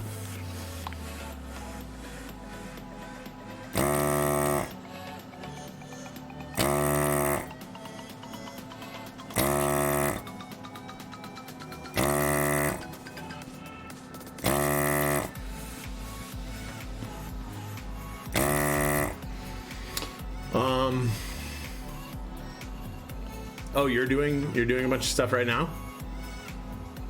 Oh, when you get your springs. Oh, what are you doing? What are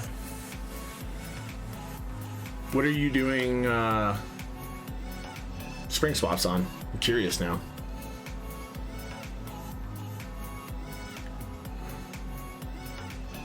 Sell a ton of stuff to get your current board making ergo clears. Oh, nice, man. Nice. Ergo clears are nice. What board are you rolling right now that you offloaded stuff on eBay for? I'm curious.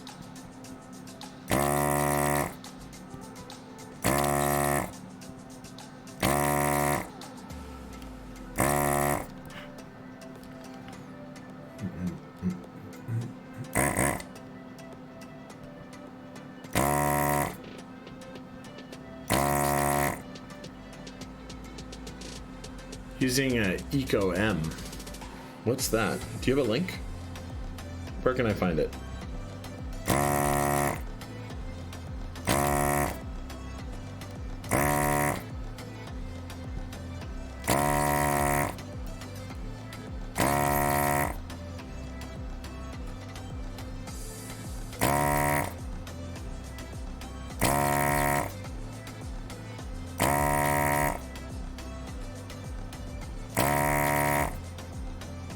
Yeah, so when there's a lot of solder on here like this, if you're trying to get it up with one of those like hand pump solder suckers, you'd have to hit this joint multiple times, and that would potentially be somewhat damaging to the PCB.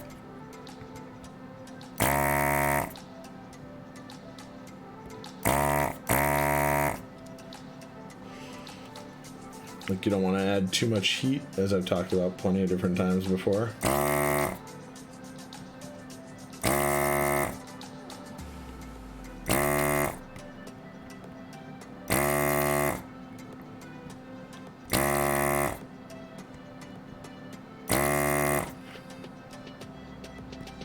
At least whatever you use is leaded solder. You can tell pretty easily that it was leaded.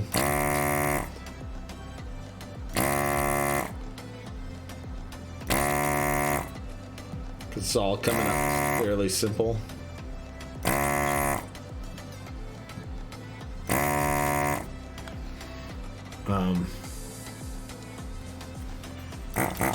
Melt quick, yeah. It not only does it melt quicker, it just flows really easy and uniformly.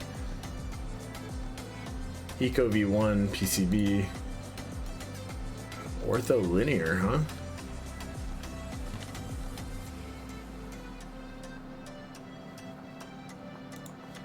What kind of case are you using with this thing?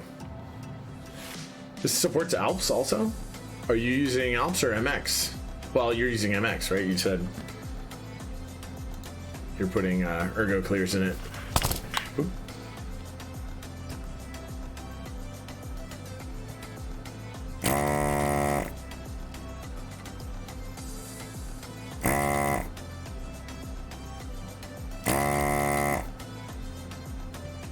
See, for a section of this board, whoever soldered it together actually had it doing all right.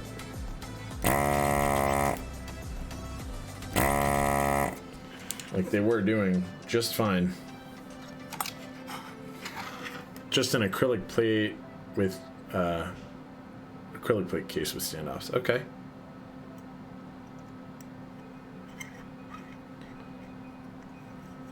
It looks like it could turn out to be a really good board.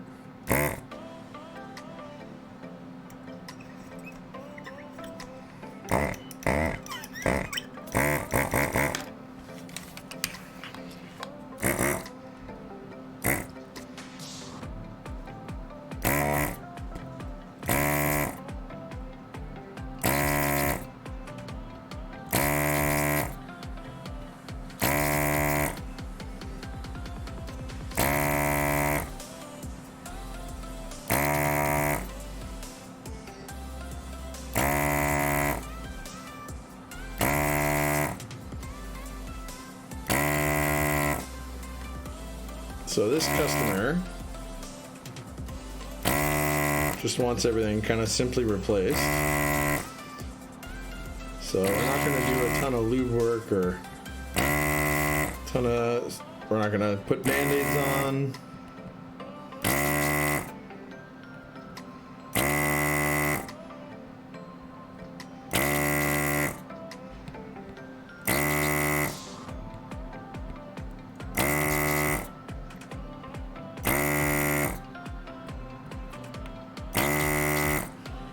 I don't know.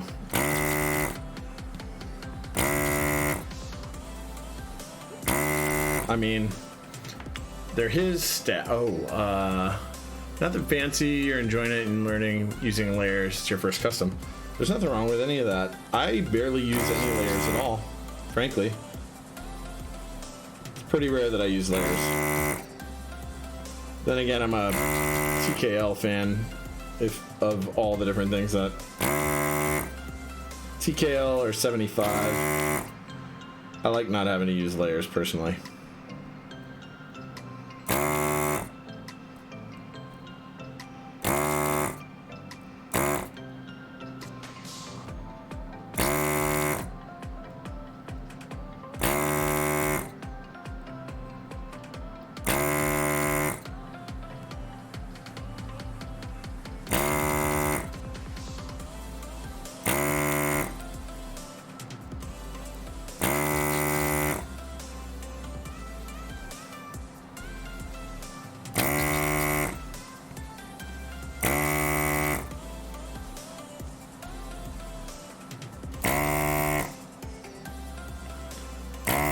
So, what's your dream board? If this is you're getting started and you're doing your thing, do you have a dream board in mind?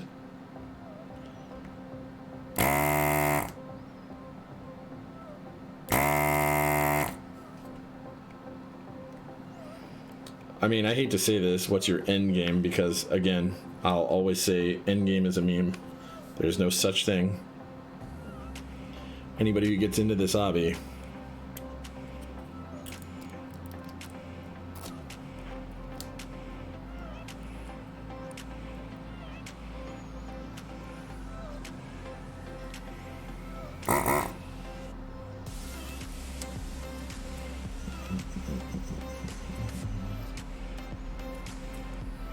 Okay, I think that's all done.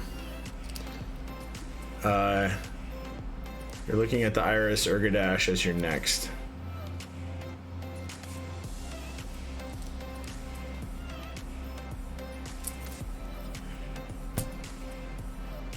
Okay. Iris, man. You don't want to do lighting or anything like that, right? Turns out, it's a lot of work. Ergodash is cool too. Cool looking.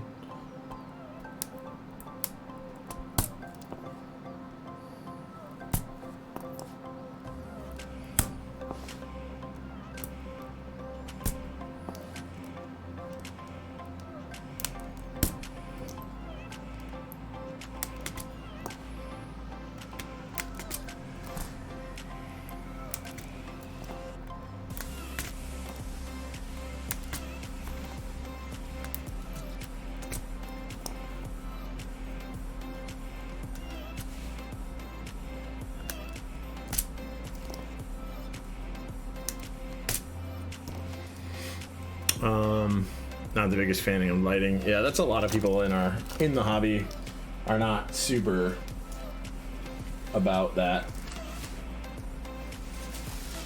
I mean, I'm not knocking it. Like, I've seen some lit boards, and by lit, I mean like actually lighted. Like the tofu acrylics that I made, both of them, I was actually surprised at how nice they turned out. They were for customers, and I would have never personally been after that thing. But after having them, I thought they were awesome.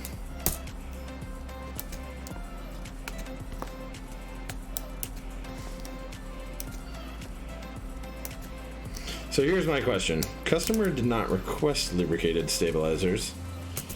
He just wanted his thing fixed. Do we make them even nicer? I actually need to look and see what his quote doc was like, because I will have it all called out. We want Google Sheets. So I keep track of all my stuff, all my builds coming up and stuff on Google Sheets, and then like on a spreadsheet, and then I have links to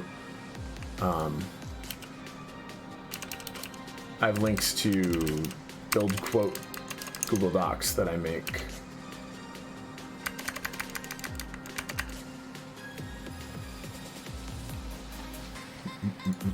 I don't know how you guys do it. That's how I do it.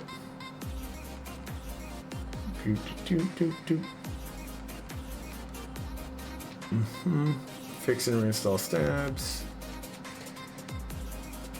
Test functionality, yeah. Yeah, it doesn't say anything about that. But it doesn't say not to. There's nothing in his thing about specifically wanting this thing. So I don't know. See how rattly it is. Nah.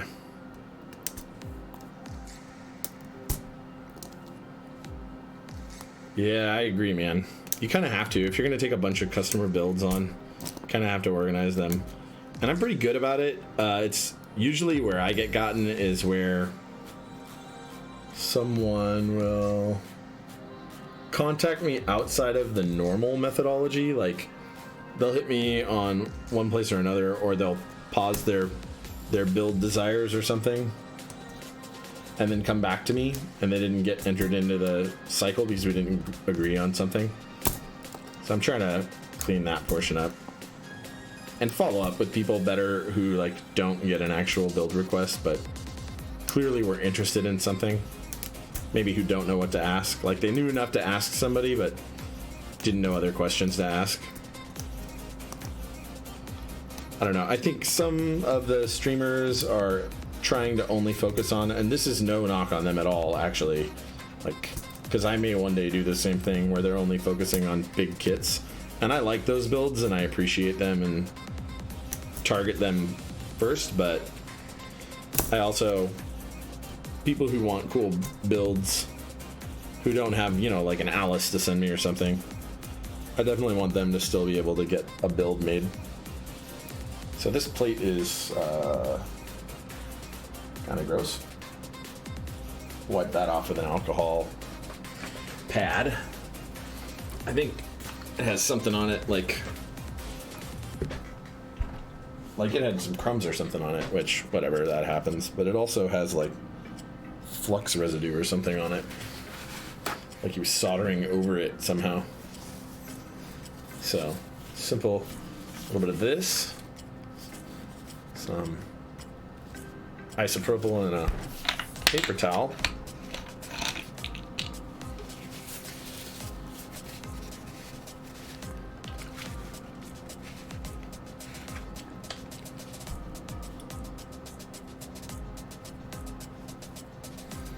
So we'll let that sit there for a sec. I'm gonna put another one under it because I don't want my hands to get all soaked in isopropyl.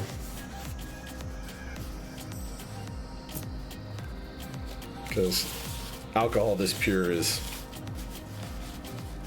pretty hard on your skin. Pulls the moisture right out of it. Oh.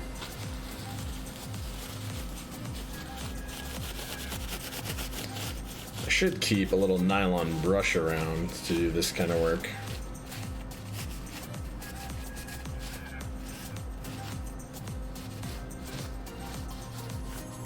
I'm actually gonna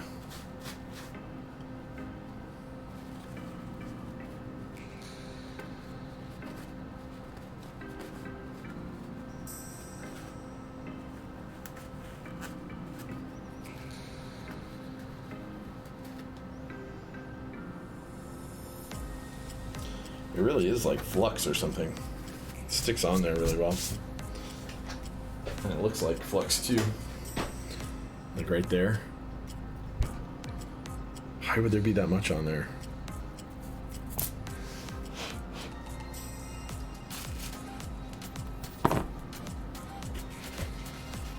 Yeah, like you can see it's drying out the tip of my finger. So be careful when you guys use this stuff. It's pretty harsh. We are soldering at 88 miles an hour. We're going way faster than most of my build streams. Like, I don't know what we're at, but we're already on the second board. Is that 2 hours and 20 minutes of stream time?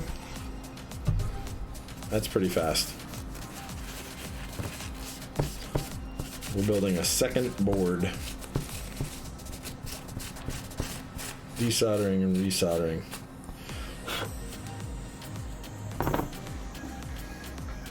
Then again, I guess we didn't solder a whole board before. Is it really only 2 hours and 20 minutes? Okay. Well, that's actually, yeah, without a scrub, I don't think he's gonna get that off any better. Anyway, steel plate. Okay. So here we are. So he did not request lubricated stabs, so we're not gonna do that. Maybe we will just a little bit. Just a teensy bit. So here's some GMK stabs. They're in another little baggie.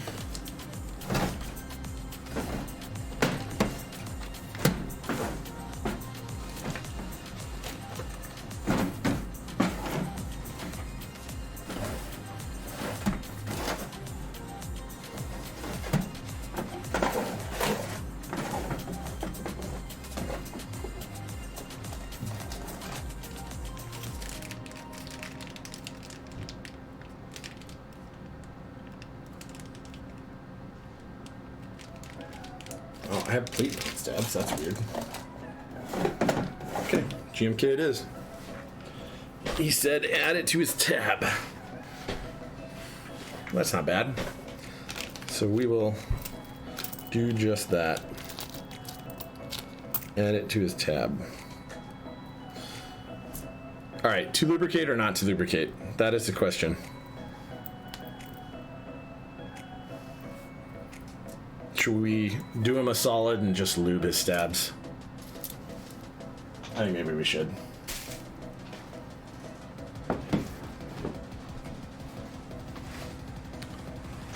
Yeah, I mean, just to reduce some rattle.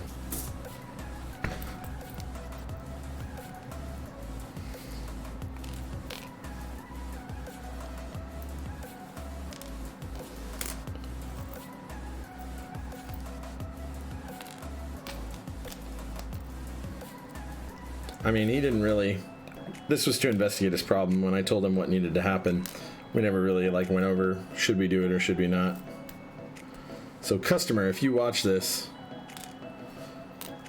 feel free to tip me on PayPal if you want to. If you don't though, no big deal, because I'm choosing to do it.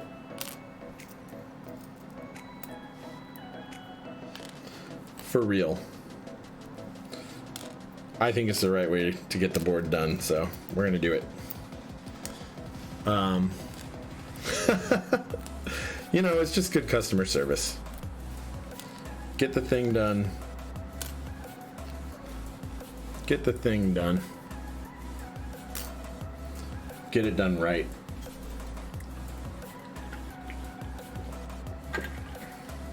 Yeah, I agree, man. It really, really is.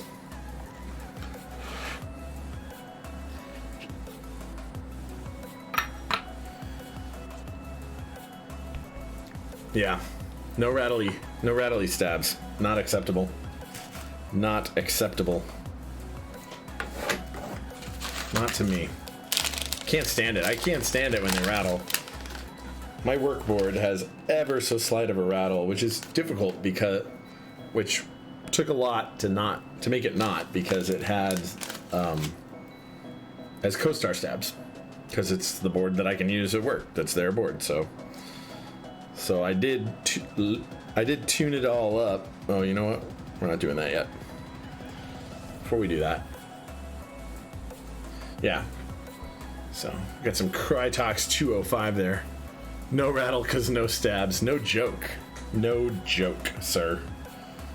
Although I won't tell everybody to go ortholinear, because I can't do it. I'm terrible at it. Either way, we're tuning the stabs.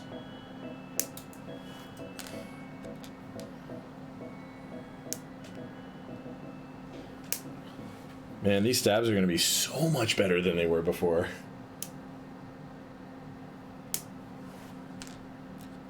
So much better.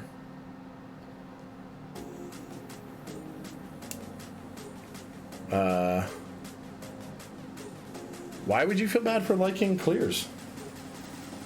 I like clears. Clears are good switches, man. MX clears are great.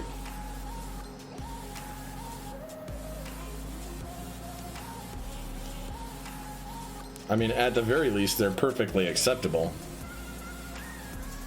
No, I'm not hating on Cherry, man. Cherry's done some good stuff.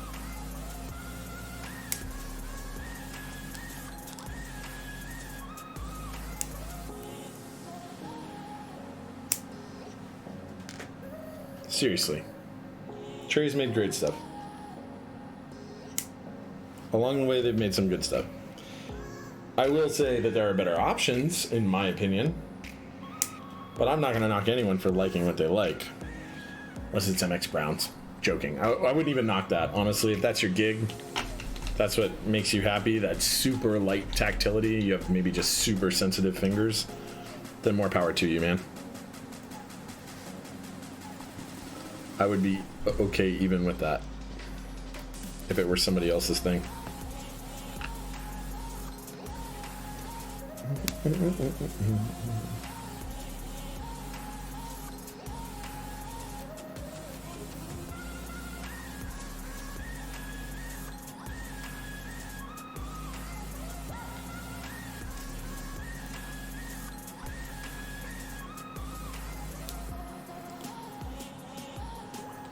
By the way, if anyone in the stream, I have covered this a ton of times, but it will never get old covering this. This is always useful stuff. If anybody wants to know technique pointers or information on stabilizer lubing, why we're doing it the way we're doing it, you feel free to ask.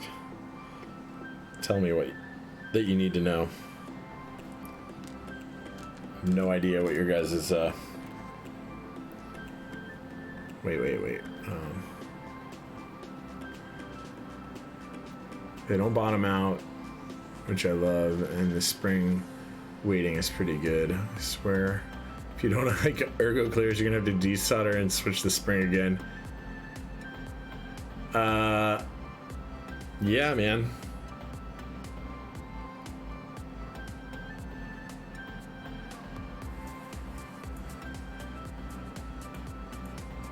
I don't know. I like stock clears. Ergo clears are fine. I'm not knocking them. They're all good. I would never want to discourage you from doing that or anything else. You already ordered springs, right? So what exact springs did you order? If you don't mind me asking.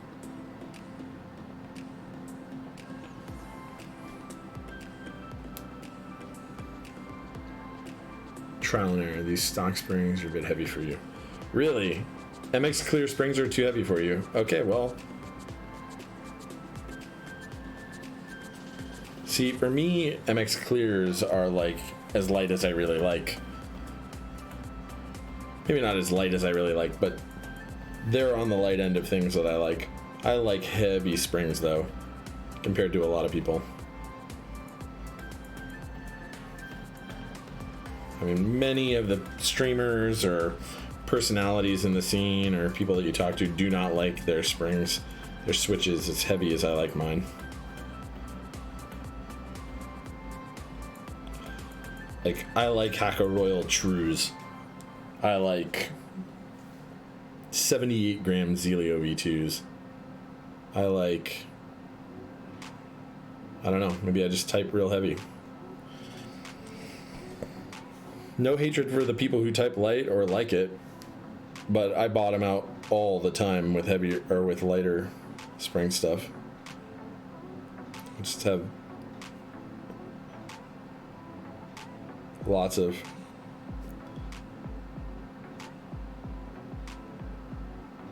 pressure, I guess, with my fingers.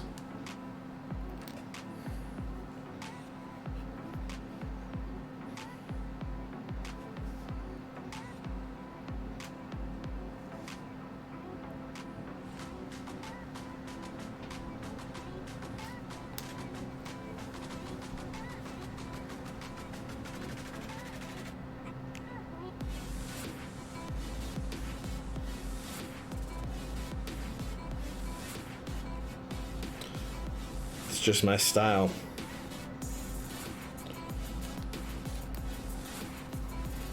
Looking, no, I don't like 100 grams. That's too much. Originated 55 gram stainless springs. Good choice, man. Good choice. Yeah, definitely try it on some spare switches first. Yeah, you're looking to decrease the gorilla typing and stop destroying the blues you run. Cherry Blues? That is not my favorite switch. I will go out on a limb and say that's one of my least favorite switches. That Cherry makes for sure.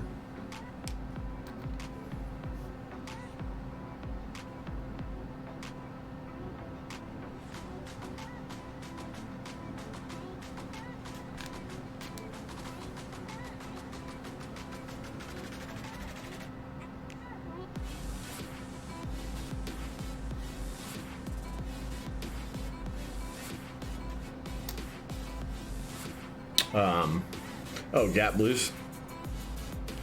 I mean, similar enough, right?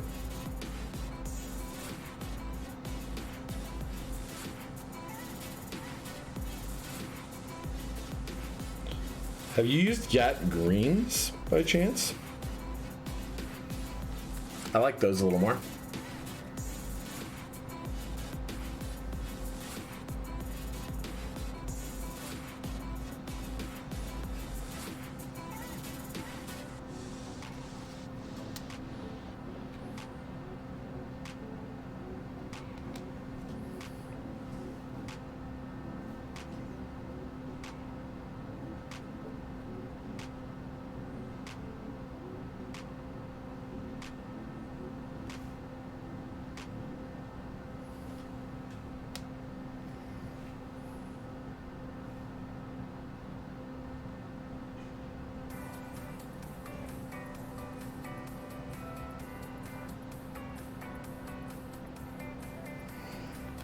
All right.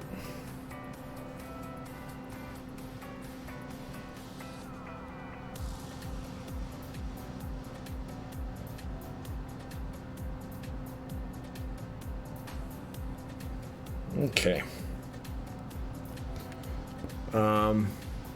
Oh, have you used Gat Greens by chance, is what I was asking. Gatoron Greens. I had the pleasure of trying them out on a customer's build, and I actually liked them. I mean, I'd touched them before, but once the whole board was built and I was playing with it, I was like, these are actually alright. For an inexpensive Switch, I mean, they're just a little bit heavier clickies. They sound a little more muted, I think, than the Cherries did, or at least from my recollection. That they may not actually be more muted, but seemed like it to me. Like cherry whites, right? Cherry whites I like too, because they're kind of muted out, which is crazy because I like loud clicks pretty frequently. Like this board up here you saw on the desk at the beginning is Alps Blues.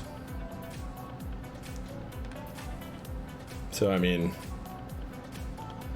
I'm not afraid at all of thick, well, louder clicks at all. Wait, that's backward.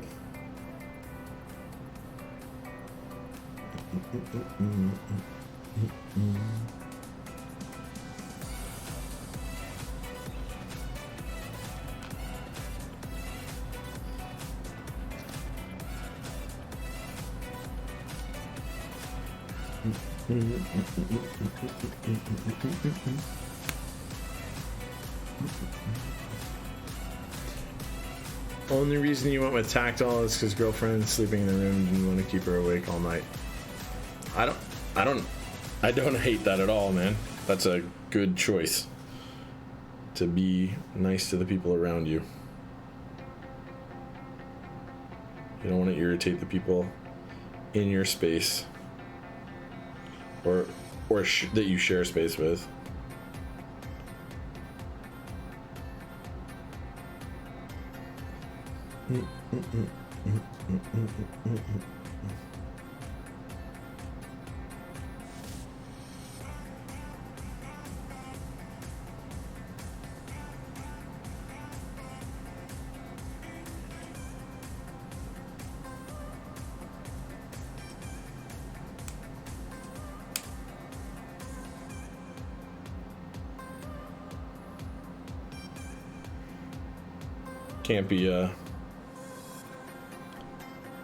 Can't be irritating the people around you. I mean, I thought about putting Zeliostotles in my keyboard at work, but I don't want to like piss off all my coworkers.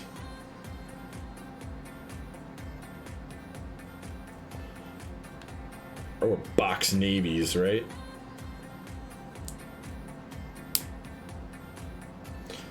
That'd be super dumb. Oh, come on. Backward?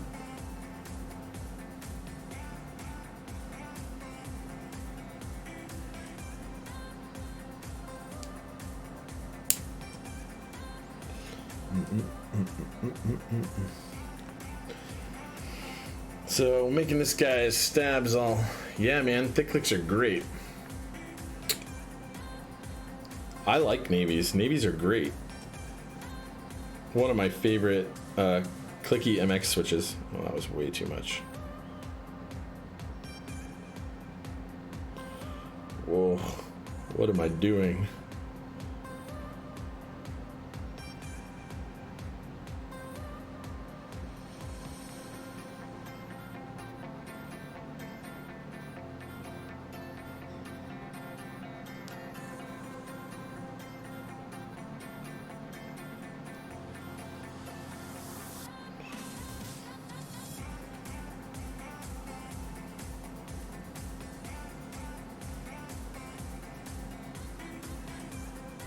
Oh, get it all over that finger.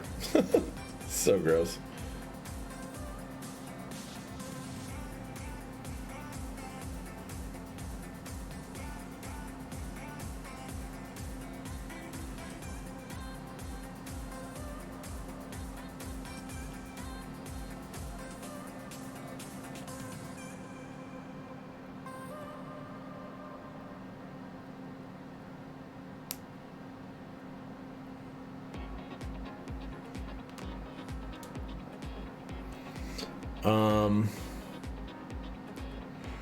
What up, Gucci? How you doing, man? Gucci, man, thanks for the 200 bits. You rock. Like butter. Yeah, like Crytox Loop. Dude, I really appreciate the bits, man. You rock. As usual. Showing the awesome support. Yeah, man, so, you know that Iris that I did the other day? We finished that up today. Looks like you're just kind of joining us.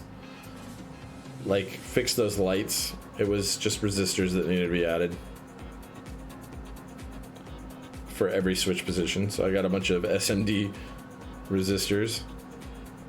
Somehow I just like, the instructions didn't call it out specifically that each switch required them, even though it's kind of obvious when you look at the PCB. So fixed that, finished that all up. And I have a customer that had some clip-in stabs that were garbage that came loose. And we're desoldered his board and we're fixing that. We're kind of going quick today, man. 2 boards, bunch of work, pretty short period of time. I guess I wanted to jump right into it and not burn a bunch of time lollygagging.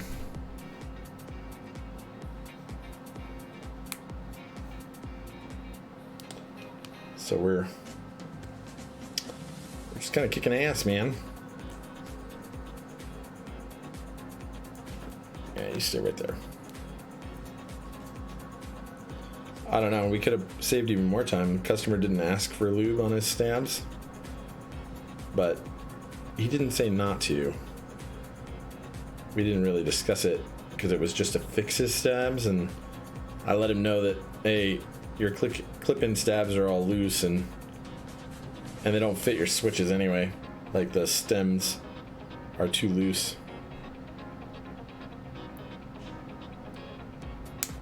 So it was like a combination of all those things, was like, get rid of them, put new ones in.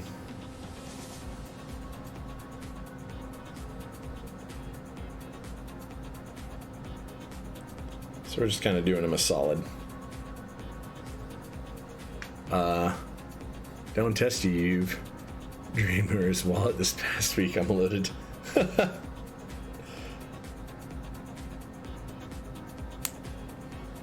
You and a combination of all of the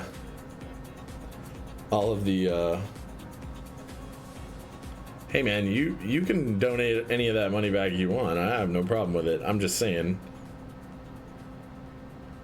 I appreciate it either way. And your support in the channel, man.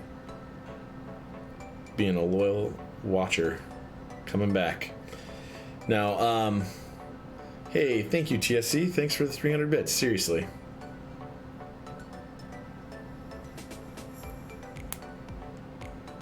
I appreciate it. You guys are awesome. Seriously.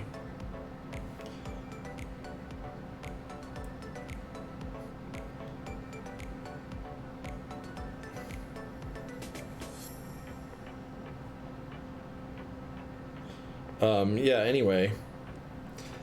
Yeah, it's also the awesome things that I've gotten into. All the awesome GBs, like the freaking Kepler. Oof, Kepler. So excited. Down to 58 words per minute on the new key from around 79 on the standard. Yeah, I like the Ortheo. I'm surprised, man. When I tried that Iris right after I built it, holy crap, man. I could not have been more surprised by how slow my typing speed was on the Ortho Linear. You're not the only one, man.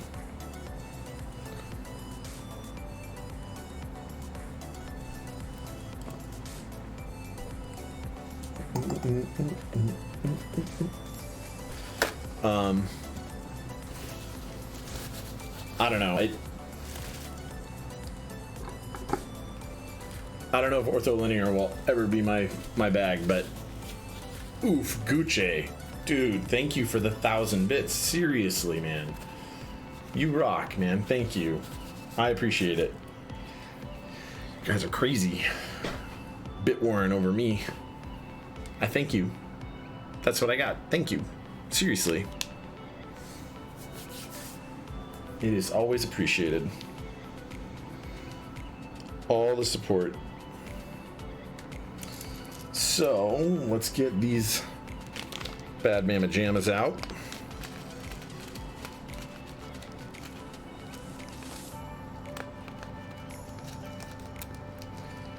Coming back to these washers.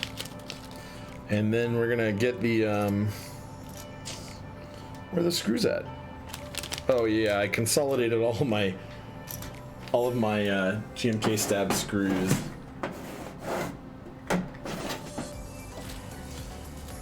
into a few baggies because I had so freaking many. Is that enough? I have enough there. 1, 2. Looks like just enough. 2, 4, 6, 8, 10. Yeah, cool.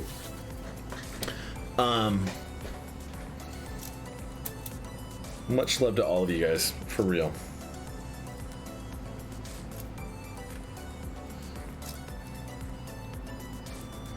Do do do do do do do do do do do do.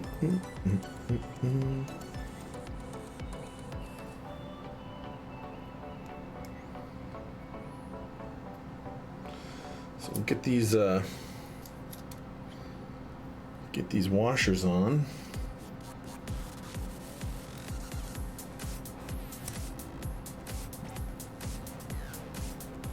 Whoa, what is this song? Don't know if this is really my jam. I'll change it in a second if it doesn't get a lot better.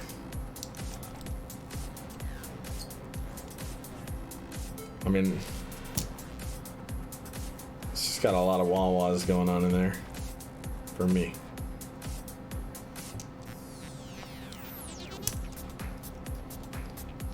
Alright guys, I'm gonna change it.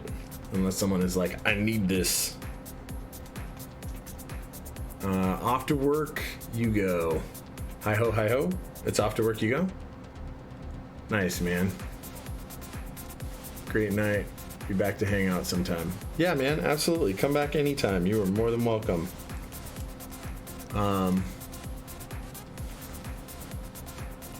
Change away. All right.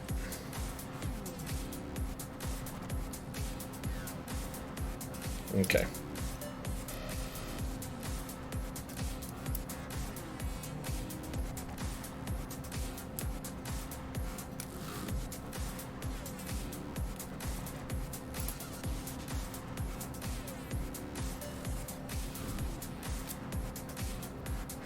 Was that the one that we were on?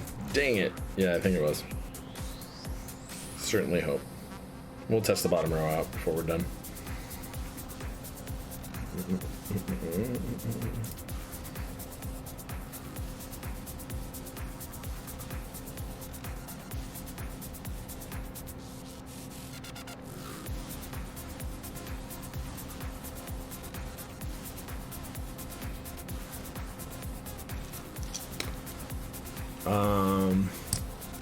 Oh yeah. Yeah, that's what we're gonna do. Still kind of making my brain bleed too. Oh, and it was at the end. Well, I guess we listened to the whole thing anyway. I'm not hating on music that's got a little dub in its step, but it's definitely not like my kind of music in general. And when it gets that out of control, you need to work on your focus. You finish up the alphas and mods, you have some unregistering switches and chatter, then you need to leave the stabs. They're so bad. Wait, what are you working on that's like that? What did I miss, man? What are you working on now? Gucci, man. Man after my own heart, working on some awesome cubes. Probably some awesome vintage cubes if I had to venture a guess.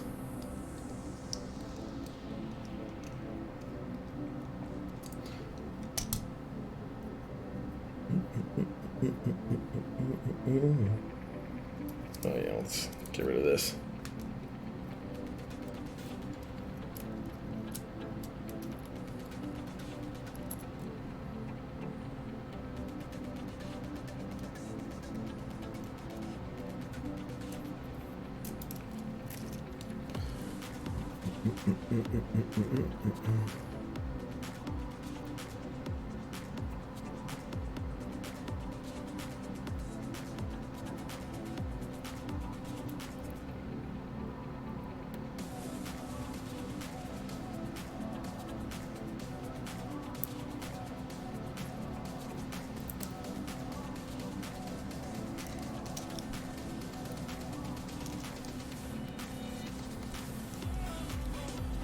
Oh, this is that one.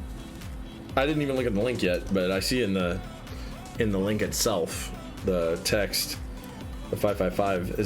That's what you're working on? That's awesome, dude. I totally can't wait to look at a picture. Let me get this stab in, and then I will click on it. Focus 555. It's a pretty sick board, man.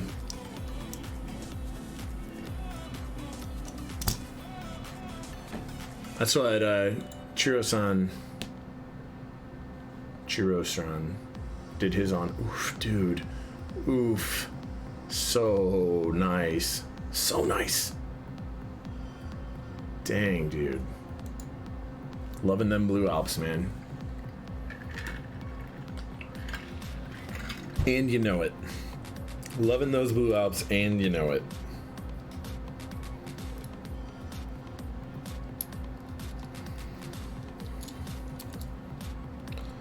For real.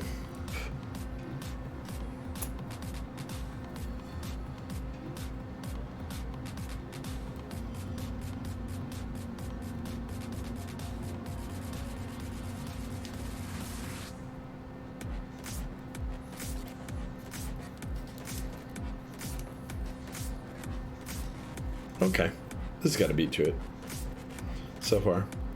It hasn't got so out there that I can't do it. Uh-oh. That weird, like, tooting siren in the back. Might be getting there.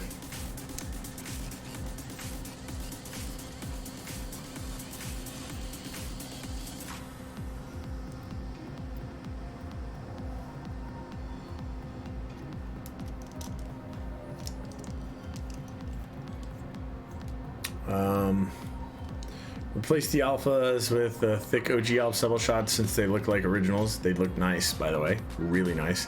Clean them up, then you're going to be attempting to make a Franken Alp switch with all the switches I have on hand. You're just going to, like, try and get the least shattery, like, consistent feeling ones, I'm guessing, that you can get on there. Guessing that's what you're going for.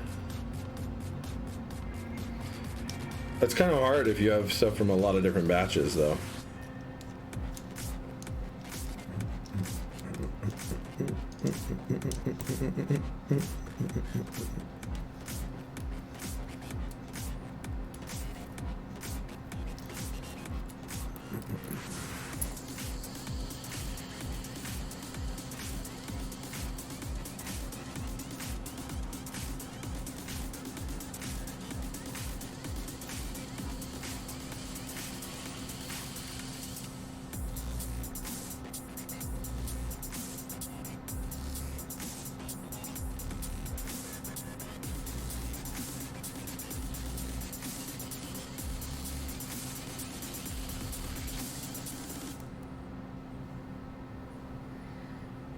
Did it end? Oh. Okay. I was more worried that the music stopped with this stupid web player.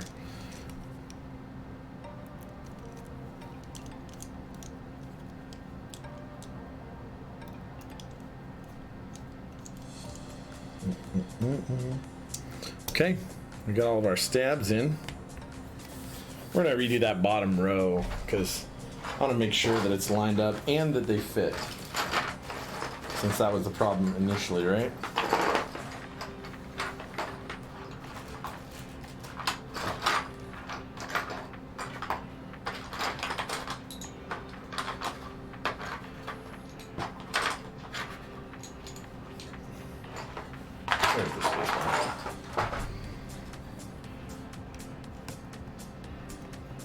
Okay, that definitely fits. So we should have 3 switches on this.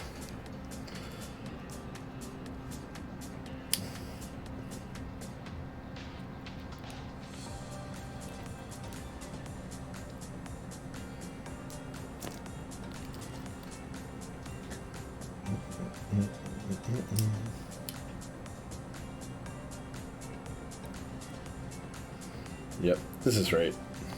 Can already tell.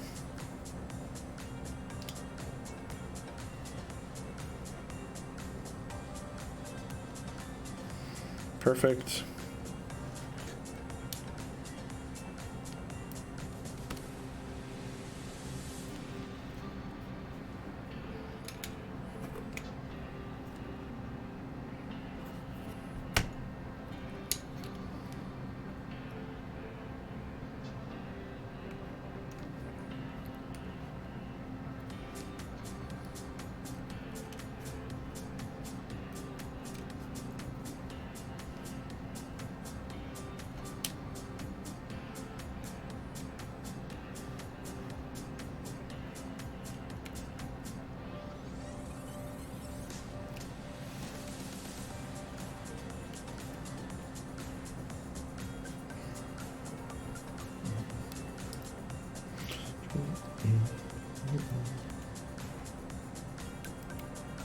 Perfect. Lined up, guys. So that is in the right position. Cool. All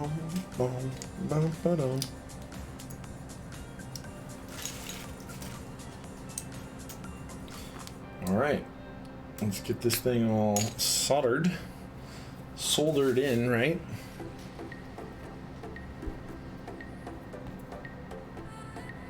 Oh, you know what we need to do before any of that? Let's put this thing up.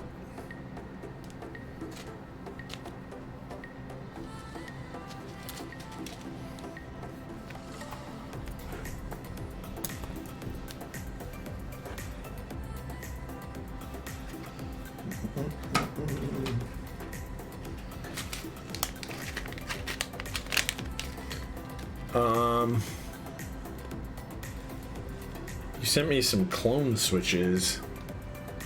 Need to try the tactile white Omrons. Totally in. Totally down. Thank you, man. Like a beast. Look at that. Sending me bits and sending me products. Well, things, I mean.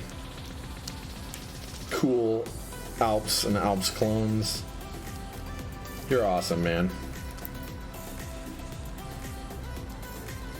Thank you. I really do appreciate that. Man, I'd also appreciate it if I didn't dump these freaking nylon washers all over the place. That'd be real cool.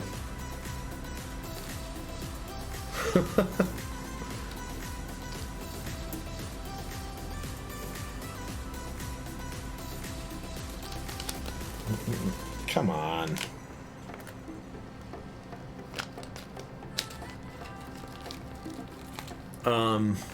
I'm totally down. There's a couple there's a couple clones, honestly, that I've never tried that I need to. In the Alps arena, like, just good things, you know?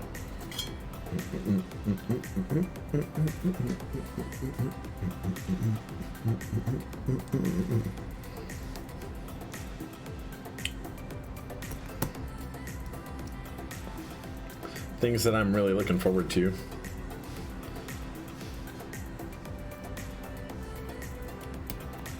Factory lubed, man, that's awesome. I'm telling you, they really thought of it back in the day. Like, these were OEM products, and there was no like mechanical keyboard enthusiasts back in the day. It was just people wanted good things, and they wanted to make good things, and then they did. Where did we go wrong? At what point exactly did our portion of this market turn into like a bad ultra consumerist segment?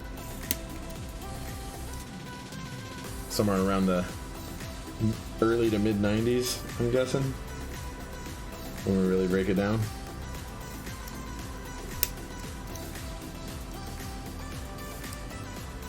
I mean, it's not a guess, like I realize it.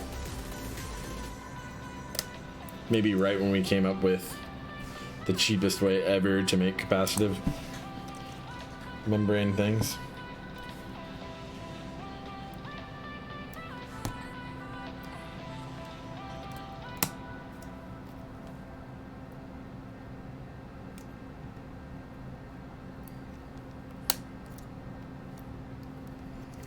Okay, there's one of the right ones.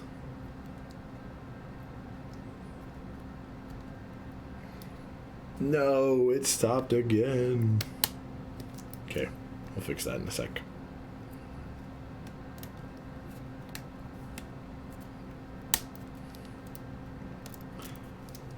This player is garbage. Player is garbage.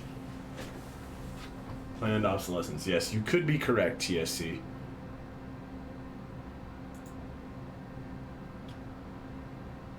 You could be correct.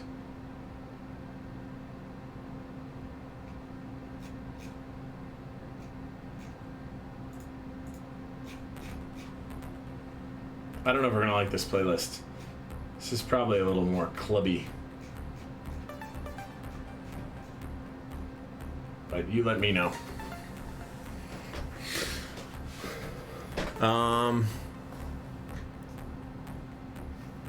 Yeah, I don't think you're wrong, man. I don't think you're wrong.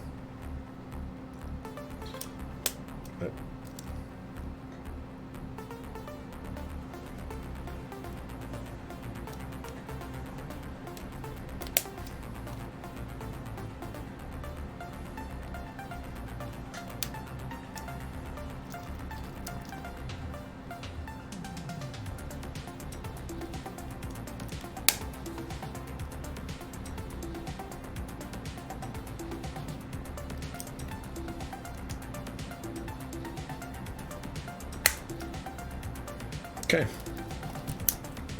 let's get this all set up and together. Yeah, I mean, planned obsolescence and I think just cheap manufacturing. They were like, well, how long do people really keep their keyboards for anyway? Or an individual computer or whatever. And OEMs started selling keyboards with all their computers, which kind of made sense in a way for them. So it kind of makes some sense. I get it.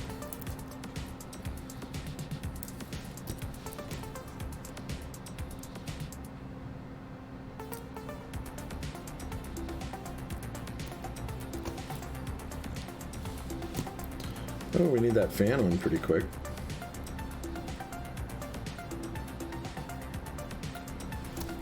Let's get that going. Sorry, guys.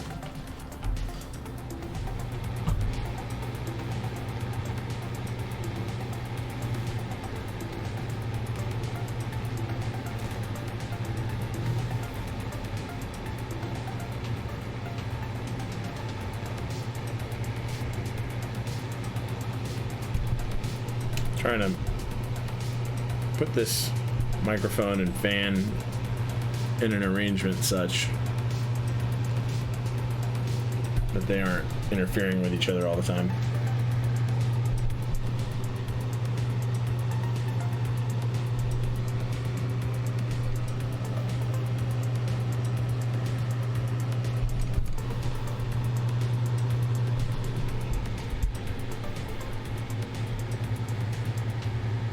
I don't know. You guys tell me, did I make it louder or worse?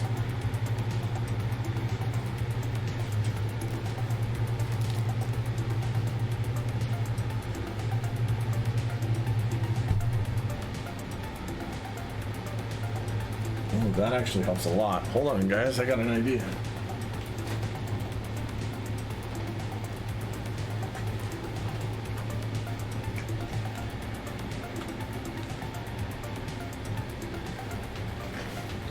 Ooh. Yeah, that actually looks quietest. At least on my levels. Okay, so back to the job at hand.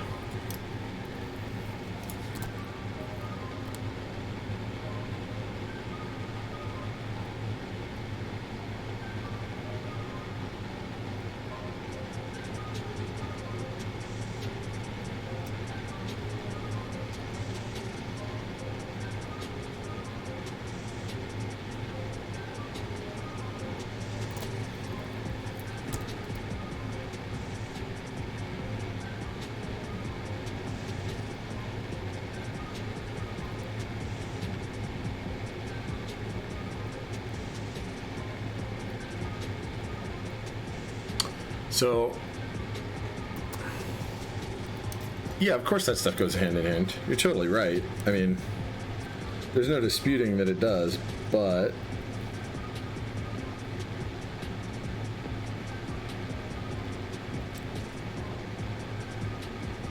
I mean, I don't think they were necessarily trying to obsolete. I'm hoping that I'm not wrong about this. I don't think that they were necessarily trying to obsolete a bunch of stuff.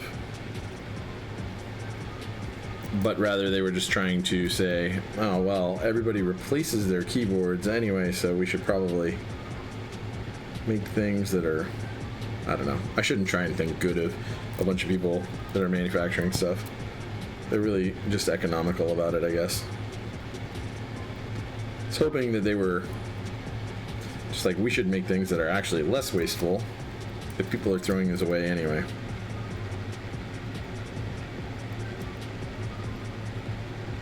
Whatever. Either way the case is, a lot of vintage keyboards were actually awesome back in the day, and now are not.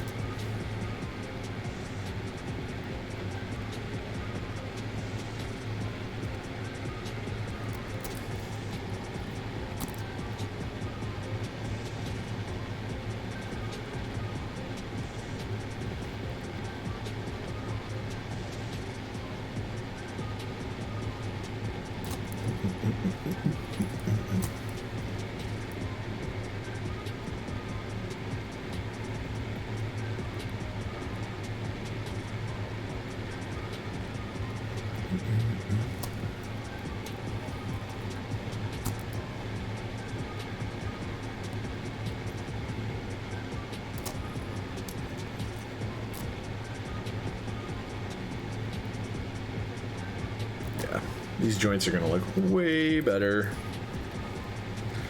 When the customer gets them, I hope he is happy.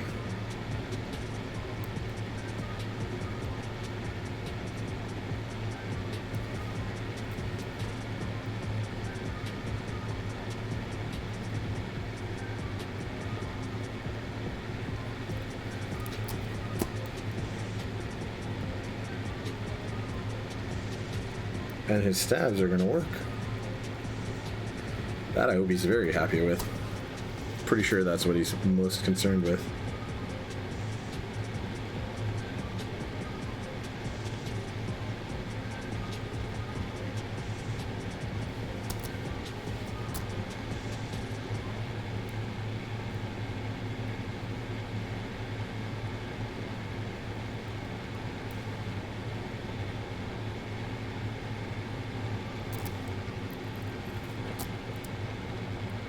So,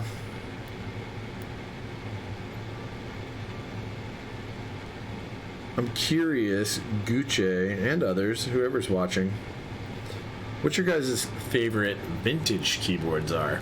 I know for you it's probably that 555, and that's awesome because it is a really good board. But also I'm curious, what other vintage boards, right? Because there are some truly amazing examples. And TSC, do you have any? I mean, there's a lot of great examples out there.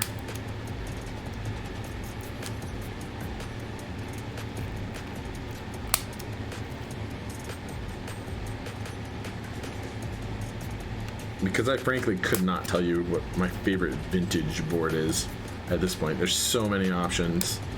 I have a hard time picking.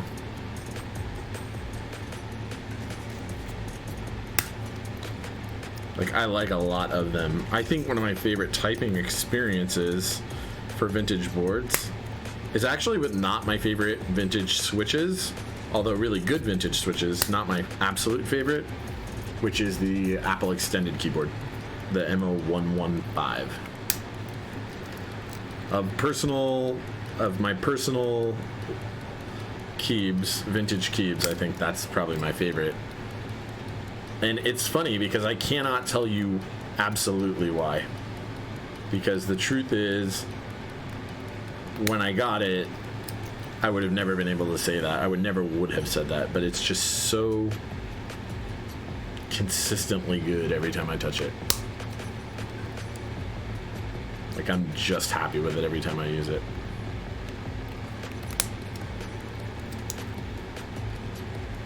I'm not sure this music really fits into my stream's vibe, but you know, we can, if you guys want me to change it, let me know and I will.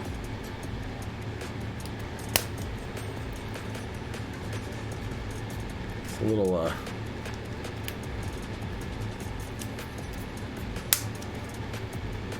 darker maybe than I would normally have gone to. This playlist isn't what I would have expected either.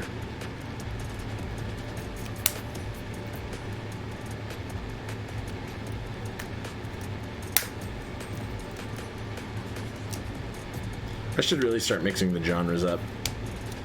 Except for that one time somebody requested country. Nope. Can't do anymore. But I should mix up other ones. Classical, jazz,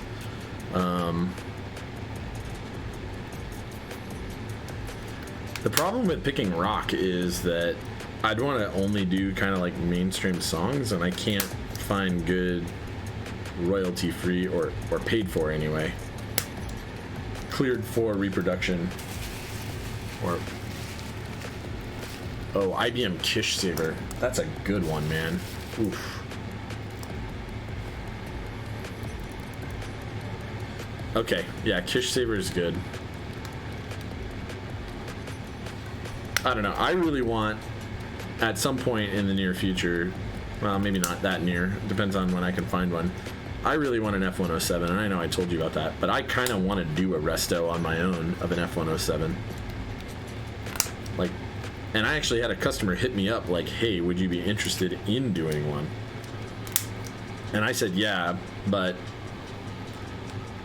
it's like, it'll be a longer term project because I'm going to have to find the parts for it, you know? And this customer is actually moving to the LA area in several months, so we're going to readdress it when he gets here. Because there's no reason to ship it back and forth and stuff and wait for parts.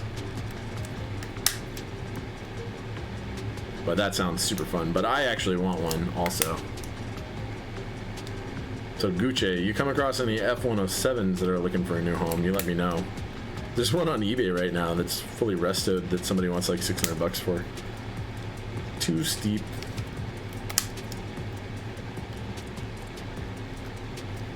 They were going for way cheaper than that not that long ago. A couple years maybe. And his is like all powder coat. He did like a ton of work to it, obviously.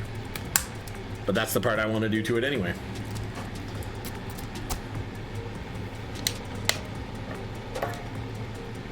That was Demon's Gal's fault.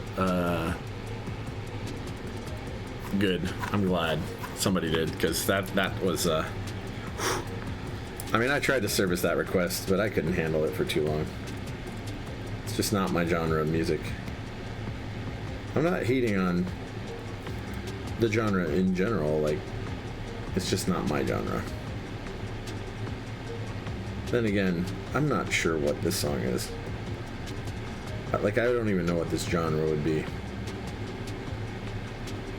And it's not my style either. We're changing. Leaf 60, what? Oh, no. Changing it. Maybe? No, so this is a, this is actually just like a chores build. So we finished up the Iris that didn't have its LEDs working the other day by soldering in a bunch of SMD LED or resistors. Now we're fixing a customer's board who he had used some crappy clip-in stabs that didn't work that well, and this didn't have a. He didn't send the whole case. The case is like a. I don't know if it's custom, but it's a wood jobber. So this is like 2 boards down today. And we're finished with this, and we're just about, I mean, literally we're just doing all the soldering. All the stabs are done, all the everything, man. But how are you doing tonight? Utter idiot savant, man. Nice. Stacking up items that are rare / hyped and will eventually offer my cubes for the Kish Saver. Okay. And for like a historical keyboard, probably Symbolic Space Cadet. Waiting.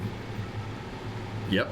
Hey, so you want to hear about something historic that I'm trying to get my hands on right now that you'll really appreciate? I actually know somebody who back in the day worked for Data General and works for the company now that bought them out. And I pinged him and I was like, hey, do you think you guys have any of the old keyboards from back in the day around?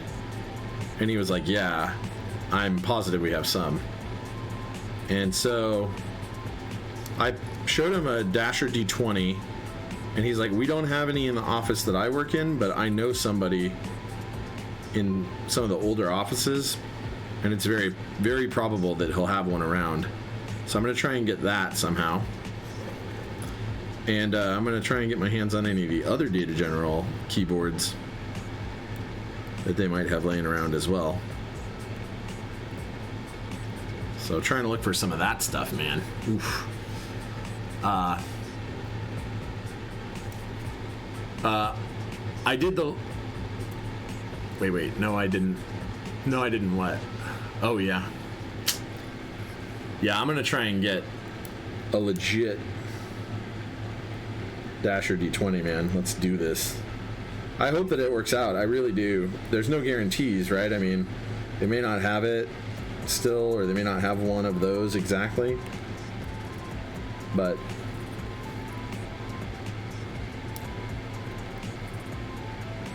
I'm hoping they do. I'm hoping they do. I want an OG one.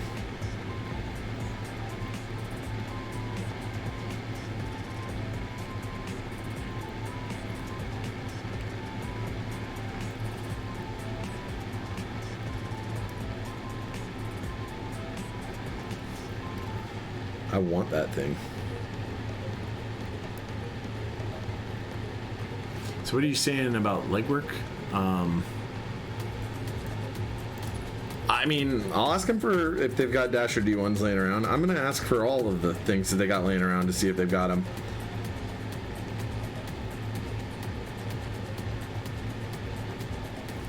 I'm just targeting cool keeps, man.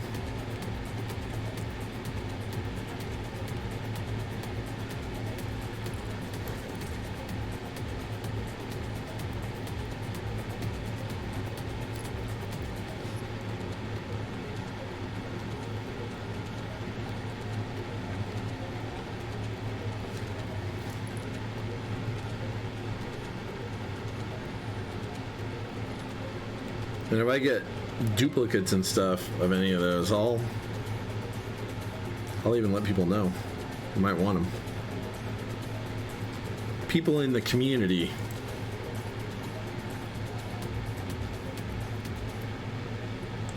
I mean, I'm not saying they're going to be free to me. I'll probably have to pay them something.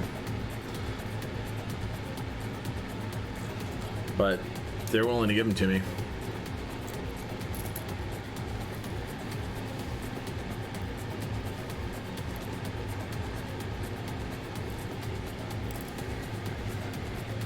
I mean, I may have to do a project where I map some cool stuff and make one of them work. Turns out that these guys would probably be able to get me the pinouts and information on them too, if I asked them. What are we listening to, you guys? This is like some kind of a club playlist, club mix playlist, and it is clearly not that thing. Oof. What kind of clubs?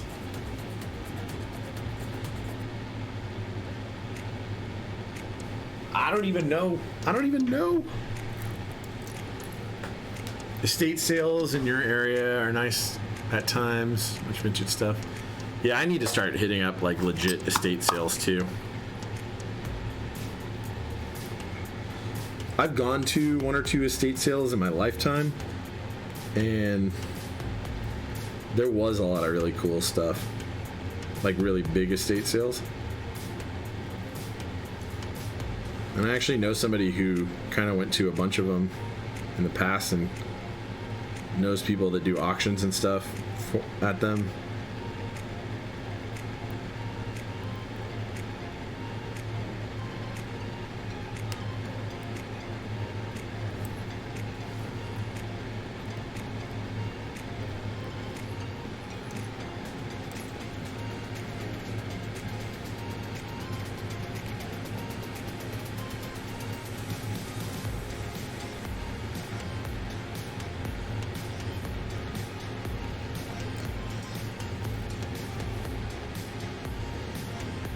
I mean, these guys that I know that worked at Data General back in the day, like, I mean, they've been around a while. They may have some cool stuff that, like, and they worked in a development, like, what they did was in a development area, so it's very possible there's some cool stuff that never saw the light of day in any kind of a real production environment, or in any quantity at least.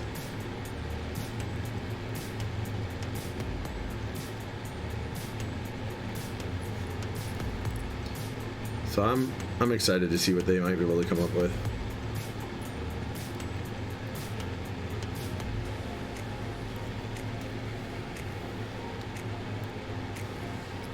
Boom. Let's test it.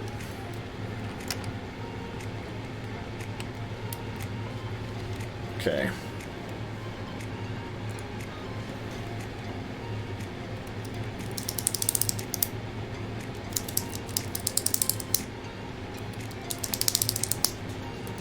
Yeah, that was control before. Weird. And this was some kind of function layer thing. And so is this. And that was always mapped to the other shift. Weird. Anyway. And then this function layer, I guess, right? We had something somewhere. No, it was this one. Yeah. Whatever. Anyway. Okay. So that's back together, man. We're gonna throw these keycaps on there. See what we get. Mute this bad boy right here. Turn off the fan.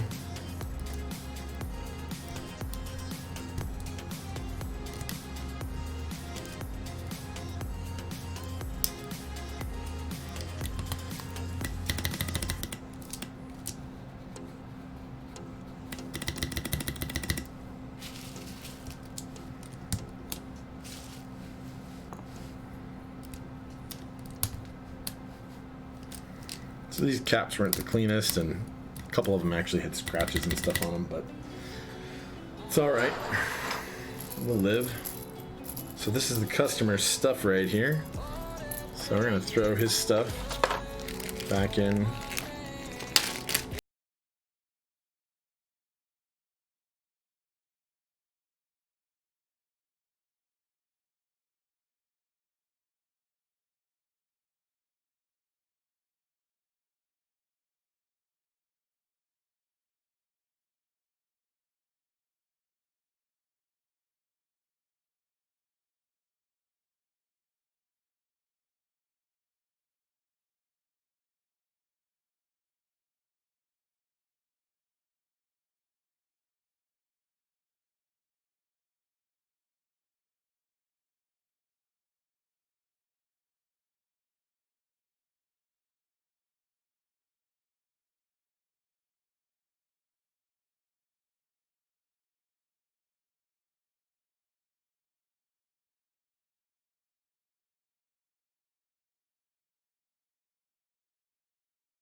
What do we got going on here?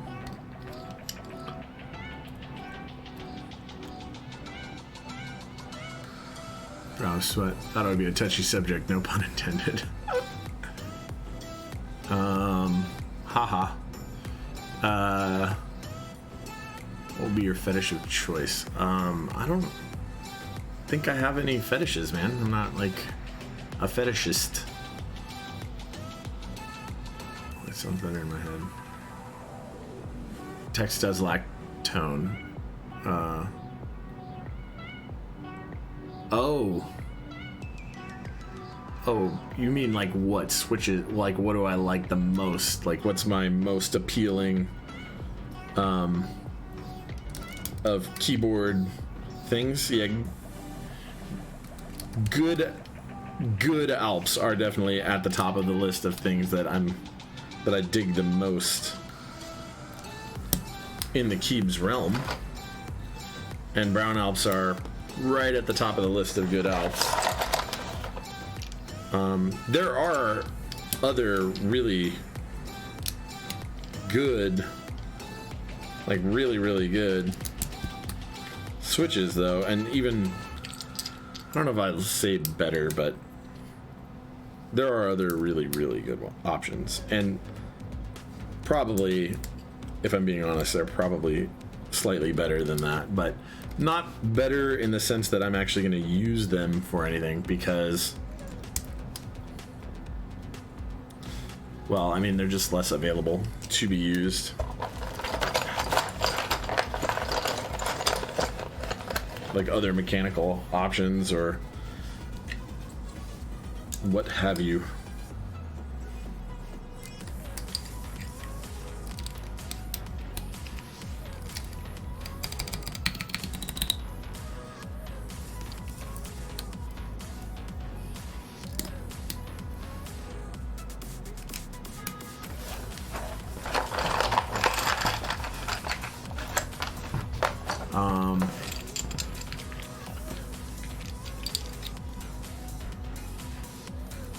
Apple II, like an Apple IIc, or like what do you mean by which Apple II?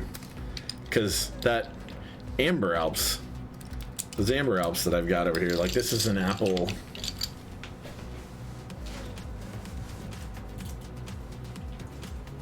Like this right here. This is an Apple IIc keyboard, so let's mute that for a second.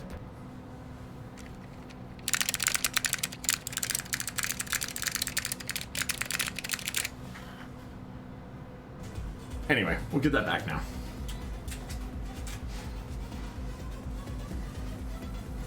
That's for another chores video, guys.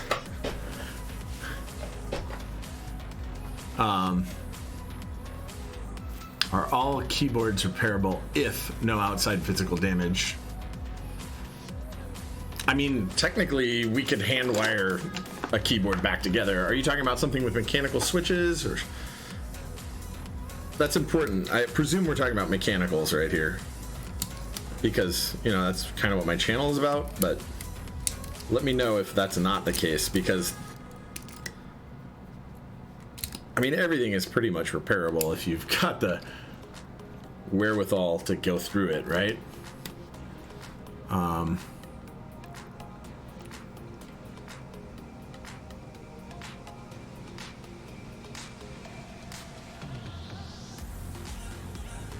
Oh, why? Amber Alps are wonderful. How did they lose points with you? Ambers are great.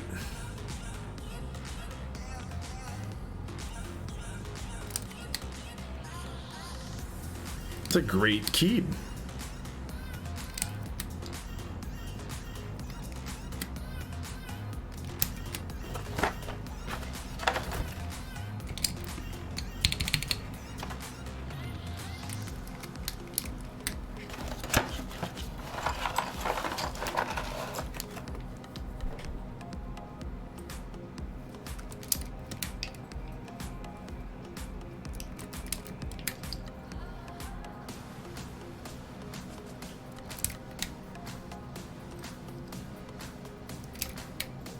Man, I want an entire keyboard with scooped caps. That'd be the best. Scooped SA. Be the best.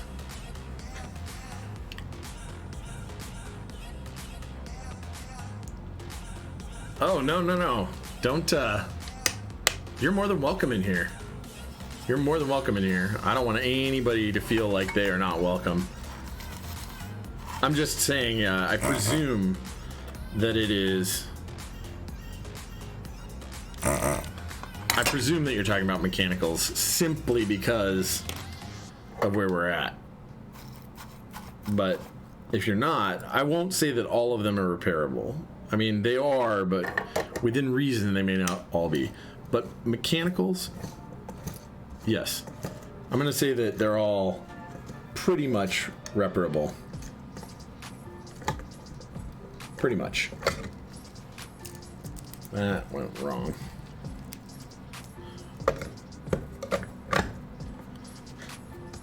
Okay. So this, by the way, if I turn this main audio off, we just listen to it like this.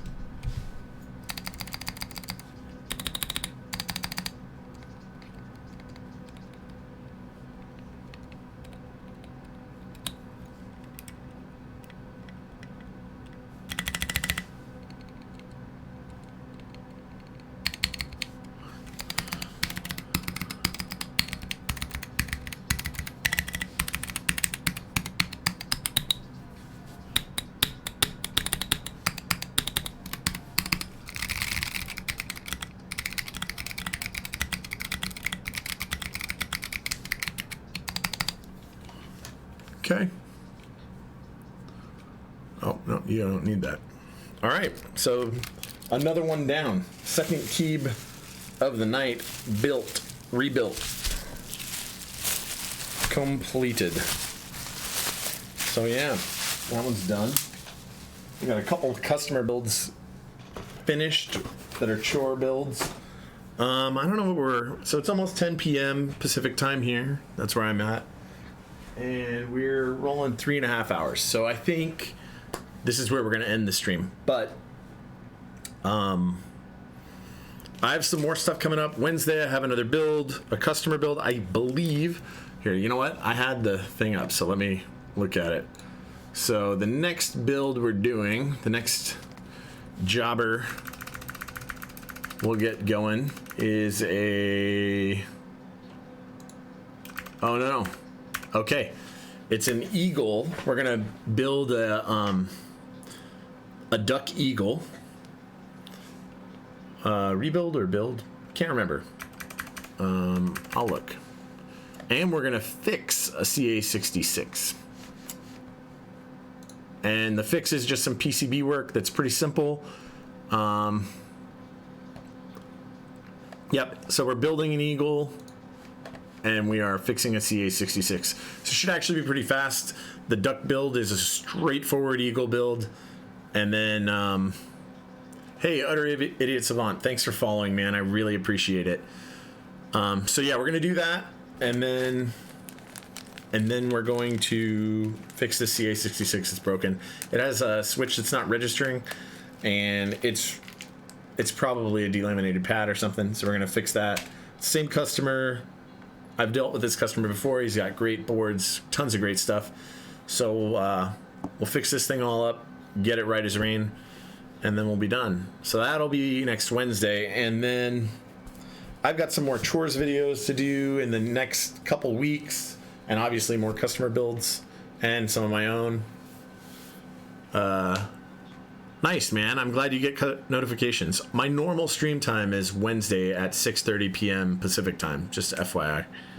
But I hope that you join us again, man. I really, really do. It's all keyboards all the time on this channel, but so if you're into that kind of thing, or if you want to see people soldering stuff together, then that's what we're going to be doing. So I'm not even going to switch back over to the other station, to the regular desk this time. Like we're done. If anybody's got any questions, feel free to ask away.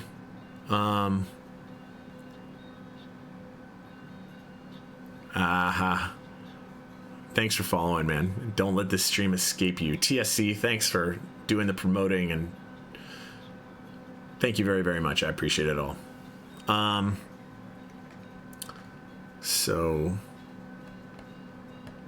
My solder station, what make and model? Are you talking about this blue pad? Or are you talking about my soldering iron? Or are you talking about my desoldering gun?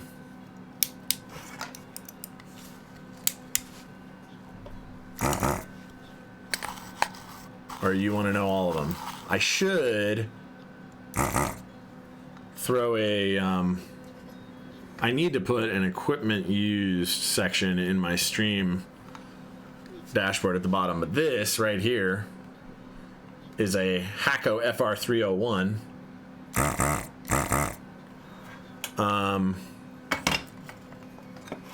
The soldering iron I'm using is an Xtronic model 3020. You don't see this actually out very much. So there's that. And then I use a variety of other tools.